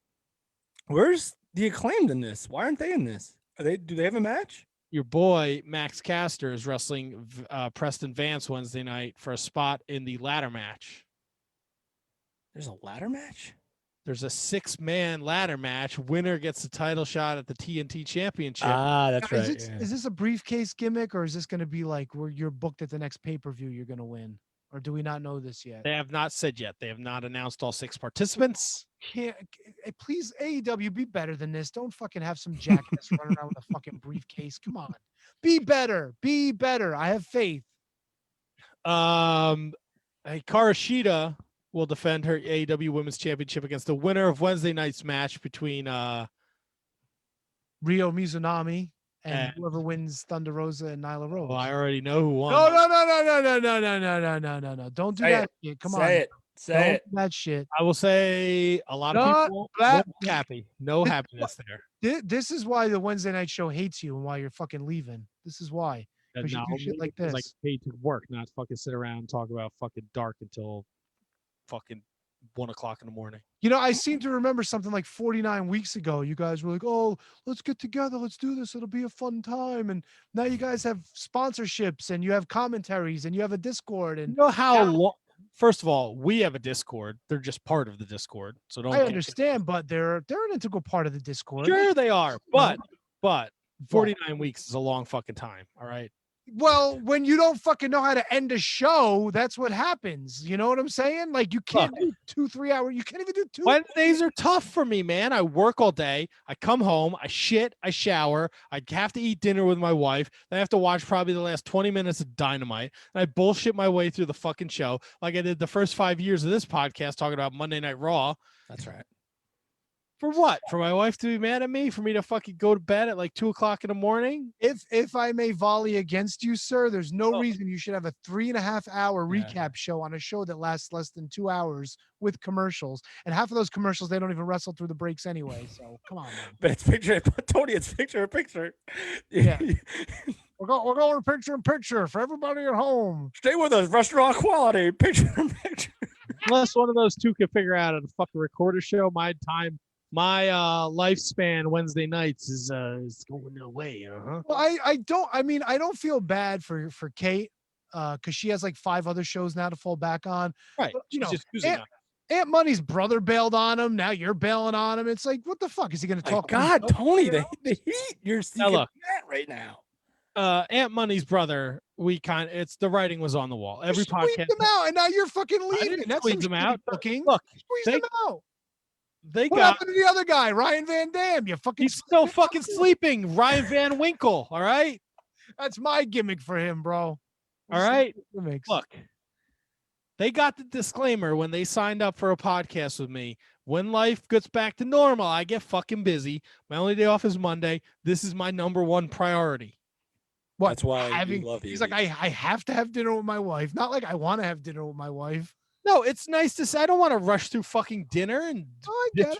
My wife is she's kind enough to let me do this bullshit 2-3 times a week sometimes.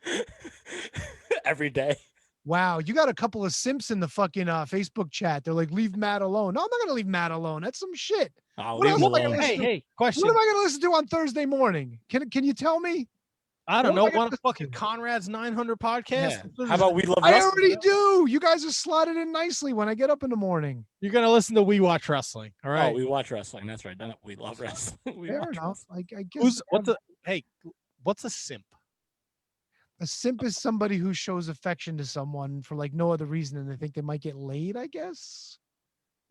You never heard like Hossy in the Discord. He's always putting like I'm a Jade Cargill. No, I know, but I don't know what it means. It's like when people were started using the term stan. Stan's like the male Karen, isn't it? Stan is like the stalker from that Eminem song. No, but Stan I think is just like the female the male Catherine. No, Stan is like the stalk. Like all the fans are stans. It's also a great line in a Ben Folds song, "The Ascent of Stan." By the way, throw that out there. I'm glad you did because that was really weird. Yeah, well, someone tell us. I've never heard of this. Kevin is the glue. I am the glue that ruins podcast chatter. Someone tell us what a simp and a stan is, so us old people know what the fuck is going on. I feel like I know what a simp is. Stan is a Superman. I don't know. Stan is a super. So what? He's in a fucking wheelchair. He can't ride a horse. Jesus Christ. Wait, who's saying who? Well, who said simp? Why don't they tell us what a simp is? Whoever said it. All right, Young Bucks and MJF against MJF. Perfect. Matt? Who is your favorite Patreon supporter? That's a simp. There you go. Who is I don't have a favorite Patreon supporter. I love them all. They're all fantastic. Yeah, but you like one more than the others. You kind of do. What do you do? He threw his notes on the floor. Now he bails on the show. What do you? Is it Matthew Garifo? I'm looking at the list of Patreon supporters. Can I put myself in there? No. Don't read names out loud. I don't want to blow up anybody's spot, but you should know. Come on, dude. Who's our simp?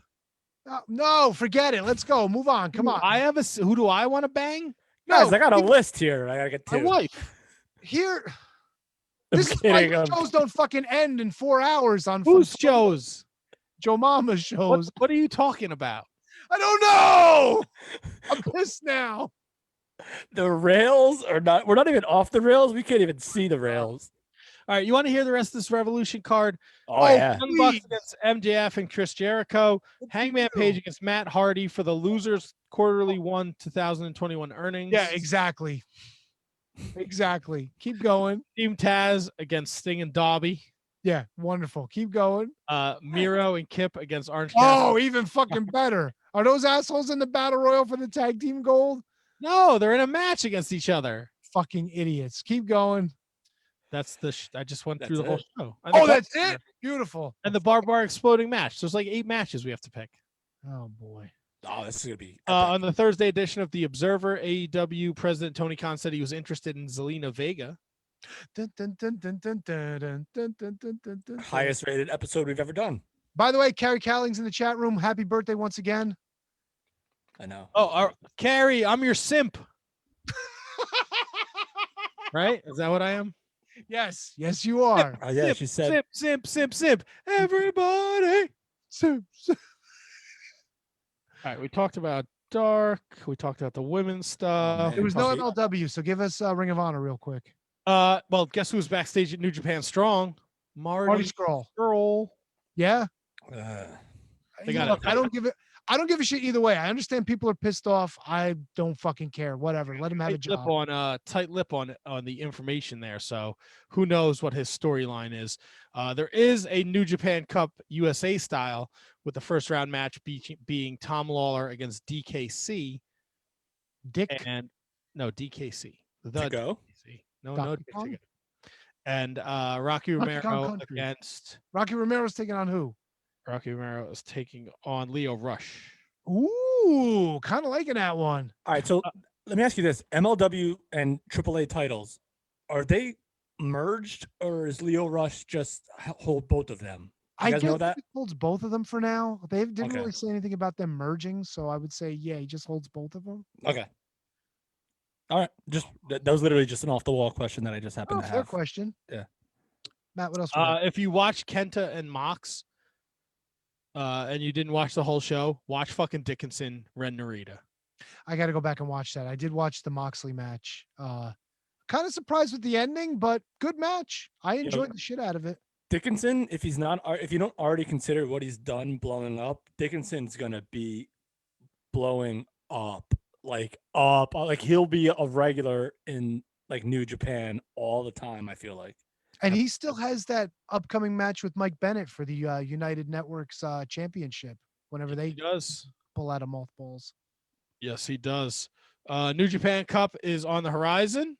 That starts March 4th at the 49th anniversary show. Ibushi defends his double championships or his one championship against El Desperado. Idiot. Wait, Bushi? Ibushi. Oh, Ibushi. Okay. Not Bushi. Ibushi. Wait, El Desperado's got 2 belts already, though, doesn't he? No, he was. I don't know why he does have 2 belts. Yes. He has the junior tag team championship and the IWGP Junior Heavyweight Championship. Yes, that's right. Hell of a triple threat. I did not see the tag title match though yet. But tag title match is on Road to Castle Attack, but it's a good match. I know you got a shitload of stuff you want to watch, but that triple threat was pretty good. The way they told the story with his mask getting pulled off and shit, good stuff. Good stuff. I'm a big El Desperado simp, so right? No, Stan. I don't know. Stan. Yeah, Stan. Do I Stan guys? Do I simp girls? Doesn't matter. All right, we're doing it all. EC3 is signed to Ring of Honor. He is no longer a free agent. We have new Ring of Honor World Tag Team Champions. If you have not watched ROH TV this week, Championships Week, I'm going to give you a couple seconds to turn off the podcast. Beep, boop, boop. All right. Oh, spoiler alert. Kenny King. It's not a spoiler. The episode's been out since Saturday, but I know a couple of our listeners. It's not a spoiler. It's a fact of life. I know a couple of our listeners don't get to it till later in the week, so I want to make sure they have time to tune out. Come on, tell us. Come on. Kenny King and Dragon Lee beat Jonathan Gresham and Jay Lethal for the Ring of Honor Tag Team Championships. What? The shenanigans in a Pure Rules match. They used a closed fist. After Jay Lethal accidentally knocked Amy Rose out with a dive to the outside, the referee was distracted. Closed fist. What kind of world are we living in pro wrestling where a closed fist is legal? Well, Roman Reigns has been using a closed fist for fucking years now. It's so bad. That motherfucker Kenny King. calling Kenny King out. He fucking turned his back on his little brother, Shane Taylor, and he fucking blasted him with a chair. Helped that piece of shit Roosh retain his Ring of Honor World Heavyweight Championship. Roosh is kind of a dick, no? It was a really good match. And now Los Ingobernables, Faccione, whatever, they have the tag titles, they have the TV title, and they have the world title. They're like a modern day version of the Four Horsemen, aren't they? Foundation's coming for them. Oh, fuck.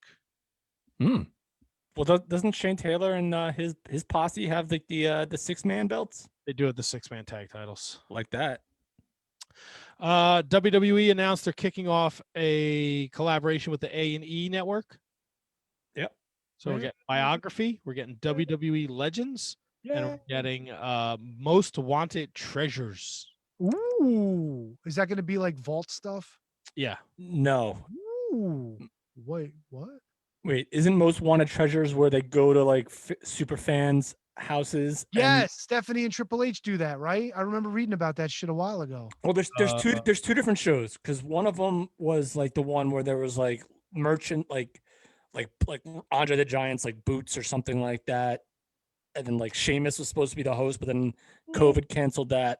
So Most Wanted Treasures is like the treasure trove of like either super fans collections or actual wrestlers stuff that they own themselves. The 9 episodes will focus on the two being Triple H and Stephanie, leading a team of collectors, superstars, and legends as they investigate, negotiate, bid, and travel across the country to hunt down and reclaim some of the most elusive WWE collectibles, like Kane's original mask, Ric Flair's butterfly robe, Andre the Giant's passport, and Andy Kaufman's neck brace. I think Conrad owns all of those things. They might as well just fucking put a tent out in front of his fucking house and just stay there for months at a time. Might as well. The fucking guy owns like half of pro wrestling. He might even have like fucking old ECW wrestlers in his basement. What's Perry Saturn been up to lately? I got him downstairs. He's chained up to my fucking radiator. Basements. They announced the largest group ever at the Performance Centers. Obviously, we talked about this a couple weeks ago. Ty Valkyrie, Rick Steiner's son. Brackensteiner. Bronson's all over the fucking jacked workouts on DDP Yoga, by the way. He's a big motherfucker. Just saying. Bianca Belair, Sasha Banks is official for WrestleMania 30. You see that shit? That's fucking jacked, bro, right there. Look at that I haven't done yoga in about a week and a half because I fucked up my elbow. Fucking too much of this or too much of this? Out of my left hand. Oh, you switch off. I guess. Too much beating. Oh, too much. Matt beads off. Toni Storm is going to get her shot at Io Shirai. Oh, wonderful. On the March 10th episode of NXT. So you should have said Io Shirai will be winning against Toni Storm on the next NXT. Hey, you never know. Kevin, what do you got from Impact for us? Anything good? To make a long story short, I think the biggest takeaway from Impact was the rise and how much confidence they have in Jake something. It won the title match, table match, I'm sorry, against his former cousin Cody Deaner. And then Moose came out and beat him up, and then Jake something comes back and wants a match, and he gets a match later on. And I think they see a whole lot in Cody Deaner. Of course, the other takeaway, especially from a personal standpoint, would be the Matt Cardona, Eddie Edwards, Brian Myers thing going on there, where eye for an eye match, yada yada yada. But I think the biggest takeaway, and I'll leave it just at this because I think it's very important, other than maybe the women's tag match and stuff like that, is that Jake something is going to be a major player. And Matt, I know that you've expressed your feelings about how Jake is going to be a big star, and I agree. And I think this was the first step in that. And TNA World Championship is now a recognized title. So, and this is something that I never knew.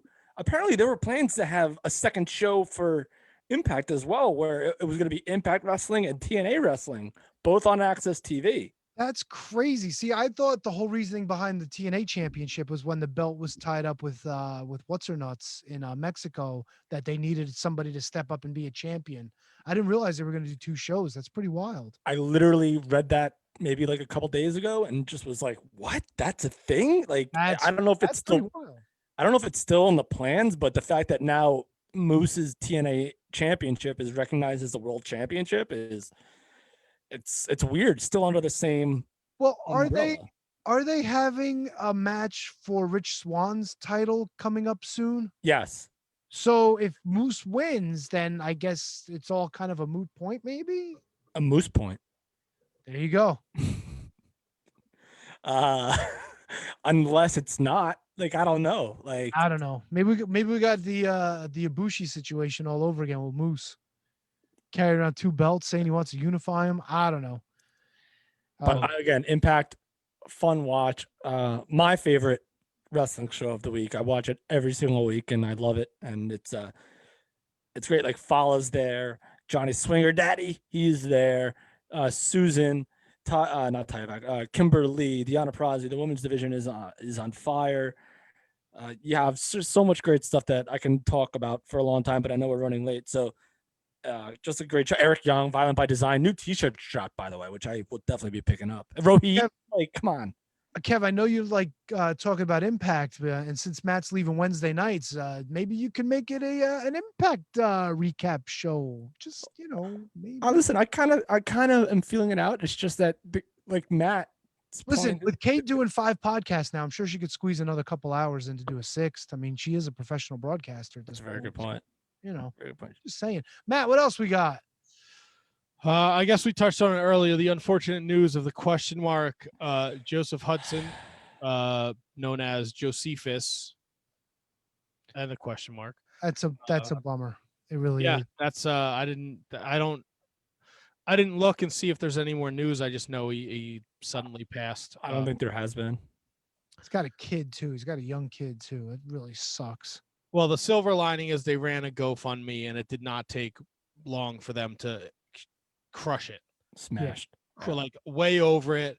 I know Nick Aldis was behind it. Not behind it, but he was like tweeting it out there, and a bunch of other people. So I guess the silver lining, you never want to lose somebody in the industry, especially somebody this young with a family, but the wrestling community really stepped up, and as terrible as it is for his family, at least they can have a little security knowing that, they can, there's the wrestling community gave back. Yeah. And I think it's even more than a GoFundMe. I believe, I'm not sure if the two are related, but there's like a trust fund. There's something set up for him that might be related, set up for his kid. And God, so much. How much time have we spent talking about Josephus on this podcast? Whether it's not really Josephus, because Josephus was a piece of shit, but the question mark was fucking awesome. Well, no, but both. I mean, I think we talked about Josephus a whole lot, and just so much untapped potential. I don't even think he scratched the surface of how good he could have been. What I did love is even when we had Aaron Stevens on, and he played the gimmick up to the hilt with us. I've seen them together. Yeah, it's 2 separate people. So, and it's kind of cool. It's funny, it's tongue in cheek, but you don't see that kind of kayfabe. And if anybody deserved it, it was definitely him, because the question mark was over his shit. That was such a great fucking gimmick. One of the main reasons I loved NWA Power so much. I really loved it. So was Josephus. That's not downplay that. Josephus was but Josephus was kind of a dick. I remember seeing him on NWA 70. I'm like, look at this fucking guy. He's coming out with Hollywood and this shaved head woman, and he thinks he's gonna fuck with Tim Storm. It's like, come on, dude. Still funny. No, funny, yes, but he was a dick, and that was his role, and he played it well. So, not taking anything away from him. You ever see? There's video out of his celebration after he won the empty arena match with Tim Storm, where he's in the bar and he winds up getting drunk and he's like hitting on everybody. It's really funny shit. Yep. Really funny shit. If you can go out of your way to find that, please do. It's worth the watch. It's only a couple of minutes. Definitely worth it. But yeah, rest in peace, Josephus, and rest in peace, question mark. There you go. And I don't want to sound too harsh when I say this, but I hope they just don't ever bring the question. Like, he played the question mark. Just let's not like the whole thing. I think no stupid shit like that. No. I don't think they would. I think the whole thing probably played its course when they did the JD Kratos thing. I think just mentioning that he was the question mark is enough to say that it's done. Just like when Matt Bourne passed away, they didn't say that Matt Bourne was Doink. You know what I'm saying? So like, I think this is unfortunately funny character, but And I'm sure Aaron Stevens wouldn't want it any other way. Just let question mark lie with Josephus. Glad to have known that character, because that Yeah. character was a huge part of NWA Power. Exactly. Good stuff. Matt, what else we got? All Japan Pro Wrestling's Champion Carnival Tournament takes place April 9th to May 3rd. I just wrote this down, copied and pasted, because I'm trying to I feel like I need to know everything wrestling related. So we're diving into All Japan now. I'm going to tell you, I watched that match with Muda and Go Shizaki. I didn't think it was as bad as you thought it was. Muda definitely has lost a few steps. He did show signs of fire, couple of things that were sloppy here and there, but not a terrible match. And I give him credit. He still knows how to tell a great story, and he did the moves when he needed to do them. Very surprised at the win, but I didn't hate it. I'll be honest with you. I didn't hate it. What do you think of the commentary team? The two British guys, they made it sound like it was. Listen, one of them sounded Australian. Oh, were they Australian? I haven't the slightest idea. They made it sound a lot more important than it was. There were a couple of times where it was like I felt like they were pushing over the top. It's like, yeah, I get it. A couple of times also when it was like an important part of the match, they kind of seemed to downplay it. Whatever. I'm not invested in those guys, so I couldn't give a fuck. Well, this is who's in the Champion Carnival this year. The AJPW Triple Crown champion, Suwama. Does Carnival have like a different meaning somewhere else? Because it just no, there's clowns and peanuts and acrobats, and I think it's like their G1. The Carnival? They used to call it the Champion Carnival tournament. Oh, or some shit like that. The merry-go-round. Kento Miyahara, Shuji Ishikawa. Oh yeah, Matt just does this so he could try to pronounce names wrong. No, Jake Lee. I got that one. Yuma Ayoga. Oh yeah. Shotaro Ashino. Mm-hmm. Koji Do. Is Gabriel Kidd in this? No, but Gabriel Kidd is in the New Japan Cup. Oh. Koei Sato. Oh yeah, the elite. Fucking Koei still around? Shinjiro Otani. Shinjiro Otani, I recognize. He must be old as dirt too. Sure that's not Koei Kingston? No Koei Kingston here. 10 men in there. Another wrestling news, Cyber Fight will be an interpromotional event taking place in Japan. Under this umbrella will be Pro Wrestling Noah, DDT, Tokyo Joshi Pro Wrestling, and Ganbar Pro. Matt, I can't. I can't. You want to go for a drink? Where'd you go? I can't do this. Matt, I can't talk. What is this? I don't know the enunciation of Ganbar Pro. No, but what are the words that you are saying? I don't know what Cyber Fight is going to be like a super Japanese show where the GHC World Heavyweight Champion, Keiji Muto, the KOD Openweight Champion, Jun Akiyami, and I recognize all these names. These guys have to be so old. Jun Akiyama's been around forever too. Pushing 60.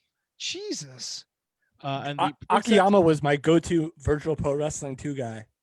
And the Princess of Princess Championships will all be defended at the Super Show taking place June 6th at the Cyber Fight Festival 2021. Great. More shit we have to hear about in the Joshi chat. Oh, are we doing picks or what? Kelly Klein is suing everybody. Tony's buddy, Kelly Klein, old donut hole. Old donut belly. Oh, I love her. She's suing Ring of Honor. She's suing Sinclair Broadcasting. And Delirious and Jay Lethal. And Jay Lethal. Koei Kingston too, I heard. She's seeking 75 grand.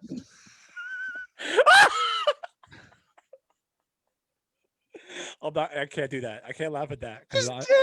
I'm in love with her. And then I guess the last note I have, it was noted this past Saturday on the Dave Meltzer Report that Jim Crockett Jr. is in grave condition. You know, it's really sad. The only saving grace out of this is that somebody like Conrad stepped up and actually got a great interview with him.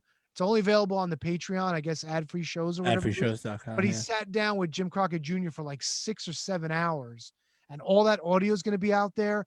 And I know, yes, he's very sick right now, and who knows what the consequence is going to be, but we need things like this to preserve the past of wrestling. Like, where else are you going to get fucking 6 or 7 hours with Jim Crockett Jr.? You know what I'm saying? Like, how would you know the stories about what's going through his mind as things happened? You always hear from the boys or some of the talent, but you never get a good perspective like that. Didn't he get he did something with Jim Hurd too, right? Yes. A couple months ago. Yeah. He did. Interesting stuff. God bless Conrad Thompson, and prayers and thoughts for Jim Crockett Jr. because that sucks. That's awful. Agreed. Next week. Oh boy. Otto Von Clutch, the son of Tombstone Jesus, joins the Shining Wizards at 7:15. Did Tony just fuck Otto Von Clutch? He did. I don't know why. He said, first of all, the message he sent me was, I got better Wi-Fi than my shitty old man. So I was like, done. This kid's booked. Here's the problem. Like, look, I'm sure Surfboard Otto is a good guy. However, he's gonna bury him before he even joins us on the show. Hey, he's talking shit about his old man, and I follow these boys on social media, and they got some recent pictures together doing some stuff out there in Utah. They look pretty chummy to me. Yeah. So I don't know what he's all pissed off about his old man about, but we got to find out. We got to get some answers. We're gonna have a lot of questions next week for Otto Von Clutch. That's all I'm saying. We need some answers. That's right. We'll get him next week, buddy guy. All right. All right, you guys got anything else? I'm done. Yeah. I mean, I have a list. No, we're not gonna do that. What do you got? You want to do it? Let's do it. You know what? All right. Let's do it. But Kev, I got to do it right. Hold on. There you go, Kev. The floor is yours. Oh, baby. Ladies and gentlemen, over the history of professional wrestling, there's always been people that change their gear, and it kind of makes you go like, oh man, like that's not who I know. That's not like the guy that I loved watching. So this is a tribute to that. These are top 5, and we're not talking about totally revamped gimmicks. These are top 5 wrestlers who have changed their gear from style to other styles. So we're saying like maybe from like trunks to tights or singlet to something else that just changed their gear, and you just never saw it coming. And when you did, it took you a while to get used to. So this is the list, boys. Gear that was changed by a superstar that you didn't really expect. And this covers all promotions? Yes. Why is Matt laughing so hard? I can't wait for Tony to be outraged. Why? Do you know the answers? Like, no, I don't. But I know you're gonna say the first name, and then you're just gonna throw yourself back in your chair. Huh. Again, I don't want to say these aren't like total like. You know what? I'll let you guys just go. Let's just roll. All right. I'll start. When Triple H changed to the biker shorts. Not on the list, Tony. Wow. Fuck this. Again, this is. You know what? That could be the biker shorts were because he was hurt, so I don't really count that. It was more protection for his groin issues. His yin yangs. Macho Man going from the trunks to the long pants. Matt, you got the right guy, but you got the wrong switch. Wait, what did Matt say? What was Matt's answer? Jeez. Matt said trunks to long tights.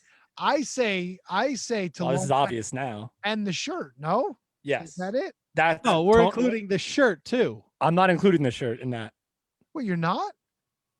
Tony, your answer is right. The shirt. The shirt. Okay. He's not including the long tights. I'm not including just the switch from the 3 stars to the tights, only because I was a baby boy when, he was wearing 3 stars. So and there were parts of his career where he wore the tights with the shirt, and then there were other parts where he just wore the tights. And then this is actually twofold. Actually, when he goes to WCW, goes back to the tights. That was very bizarre as well. So Tony, that's number 3 on the list. Savage from pants to shirts and pants, back to pants again. Ooh, I got one. Well, it's not you got one. It's Matt's turn, no? I just want to kind of. All right, you want to go? Oh no, Tony. Tony.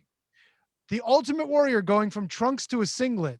That's an incredible guess that I didn't even think of. fuck, Kevin? Come on. No, Tony, that would be on this list if I thought of it. So no, it's not on the list, but great job. Andre going from trunks to a singlet? No, sir. All right. Some of these are going to be fugazi to you, I feel like. But I think one is blatantly obvious. I think actually two are blatantly obvious. One or two, I'm probably going to need to nudge you a little bit.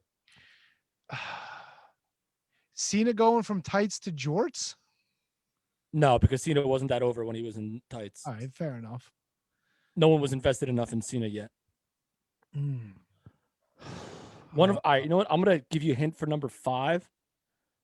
Number 5 was part of probably one of the greatest tag teams of all time, and you would see him shopping in Hot Topic, and then when he turned heel for the 4th or 5th time, he changed his look. That's a hint for number 5.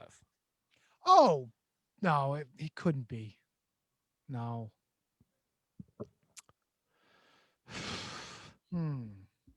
This is not a guess on number 5. Hogan going from the red and yellow to the black and white.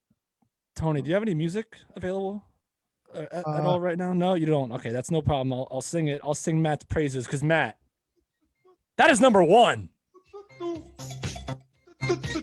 Hulk Hogan, red and yellow, all of a sudden wearing long tights. Like, who would have ever thought in our wildest dreams you would see that as a wrestler? So yes, Matt, that is number 1. Hulk Hogan from trunks to tights. Wow. Number 1. Tony, Matt, or I guess we'll take anything at this point. Is this all W's? Wait a minute. Oh, no. I got one more is WCW. One is WWE. No, the last two are WWE. Number 2 is WCW. Number 4 is actually, I probably should have switched that. Number 4 is WWE, and number 5 is WWE. How about the Legion of Doom switching to like the half trunks? God damn it, Tony! You're naming every single one I forgot about. Jesus. No, man, my list is crushing better than Kevin's. You're Tony. You should have done this list. That's a great answer. But technically, Hawk still wore tights. So, Surfer Sting into Crow Sting. All right, this is a terrible list. No, that's not on there, Matt. All right. WCW is one of the big main event guys in the latter years of WCW, who was a big time star, but in mid card and tag team ranks. Again, these are just the ones that resonate to me, so I don't blame you for not necessarily getting them.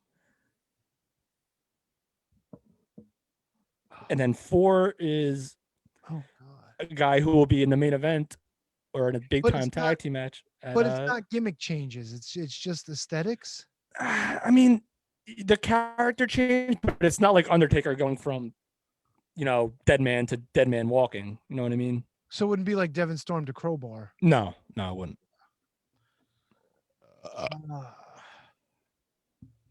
One of them is actually 2 of these guys are brothers tag teams. Is it Devon going from being Devon Dudley to the Preacher? No, that's a completely revamped different person. So I thought about it, did not include it. Bubba Ray going to Bully Ray? Nope. That's a different person. Billy Gunn, the ass man, to Billy Gunn, the one? Nope. All the same type of gear. This is why we don't do the list. This is such a good list, though. All right, you know what? I'll just read them, and then you guys will understand. Stunning Steve to Stone Cold. No. Wait. So Zack Ryder with his half leg tights going. No, stop it. Number 5 is Matt Hardy when he turned heel against Jeff Jarrett and started wearing those long, like purple and blue tights. And all right, so that yeah, I've got no recollection. Barton Church. I think this one you guys will kick yourself for. Chris Jericho going from long tights to trunks. Later on. Well, yeah. I mean, there was no did that didn't look weird to you guys when he started wearing underwear? It did. Yeah, no, you're right. It did. It took some time. I wound up getting used to it, of course, but yeah, you're right. Because he wore long trunks for long tights for his entire career, and this is the second. And number 2 is the same exact kind of thing. It's from long tights to trunks, which is Booker T. Harlem Heat forever with with long tights or even like the singlet. That's fair. That's a good one. The only one that I probably could have left off for like any of the 6 that you mentioned, Tony, was Matt Hardy. Hogan, Savage, Booker, Jericho. Matt Hardy, I definitely could have left off, but it just resonated with me seeing him wearing actual tights after wearing like Jenkos for like 20 years or whatever it was. Yo, your boy Braden shitting on your list. Who? The Birdman? Yep. I don't give a listen. This is why I can't do. This is why I can't do that shit. This is why I can't do. No, he's having fun. He's the one that was hoping that we were going to start doing games again because he was looking forward to the games. He said it's his favorite part of the show. Oh, he's a great Twitter follow and a great Twitter guy. God, Kevin, relax. It's not that serious. Oh no, it's serious. He's just having fun. He sees Matt getting all fired up. Oh, Matt, no, he's not fired up. He's just sitting there like with his all DDP. Right, fired up is wrong. Dejected might be the correct word. His DDP freaking wrestling buddy has more energy than him right now. Yeah, Matt's deflated. Why? He's a deflated John Tenta. I'm hanging out. I gotta go make a dinner next. All right, so I guess we're going to be wrapping it up, aren't we? We got Otto Von Clutch next week. Big thanks to Vince Averill at Vince Averill on the Twitter machine, at Vince.Averill on Instagram, at We Watch W Podcast on the Twitter machine. We Watch Wrestling. If you throw it in whatever, any search engine that you listen to podcasts on, it'll pop right up. New episodes every Wednesday at 3:16. Check them out. They are much different than us. They don't necessarily dive into every promotion, every subject, everything, but they're very funny and entertaining. So check them out. Tomorrow, next week, tomorrow, tomorrow. Valet 32 kicks off. Round 1, part 1 begins. We've got the First Lady region and the Sensational region this week. No, wait, strike that. Go the other way. The Fallen Angel region and the Original Diva region. 16 women compete this week. The other 16 women compete next week. Facebook, Twitter, 12 o'clock, 2 o'clock, 12 p.m., 2 p.m. East, Tuesday, Wednesday, Thursday, Friday. Each poll is up for 2 days. Vote. You can vote once in each spot. Pass it around. Our tournaments are always a lot of fun. I'm hoping this one's no exception. We're looking for the greatest valet of all time. It's the Valet 32 coming to you. Not wrestler, valet. Valet, yeah. So get that out of your mind. These things, you know how they always turn out, though. You know they're always going to turn out differently than what we expect them to. This is going to be a tough one because if you think about it, when you get down to the final 4, there could be a lot of debate. Well, and I kept it at 32 just to get it down to that core. Yeah. So this way I'm hoping a lot of the matchups where you might think is a sure thing are not necessarily a sure thing, if that makes sense. Yep. So. Some of the first round matchups could be the toughest ones. Yes. And if you subscribe, I have the preview out for you on the podcast. So it should be in your feed now. Give you a little background information on the first 16 women in the tournament. So all that's there. And there you go. I listened to it this afternoon. Very informative, Tony. Yeah. I'm glad you enjoyed it. I didn't stutter stammer too much, did I? Solid 22 minutes to spend my day. All right. Well, that's all I got. That's it. Follow us all on social media and stuff. Yes. Wizards Podcast. See you Freakazoids next week with Otto Von Clutch. Oh, yeah.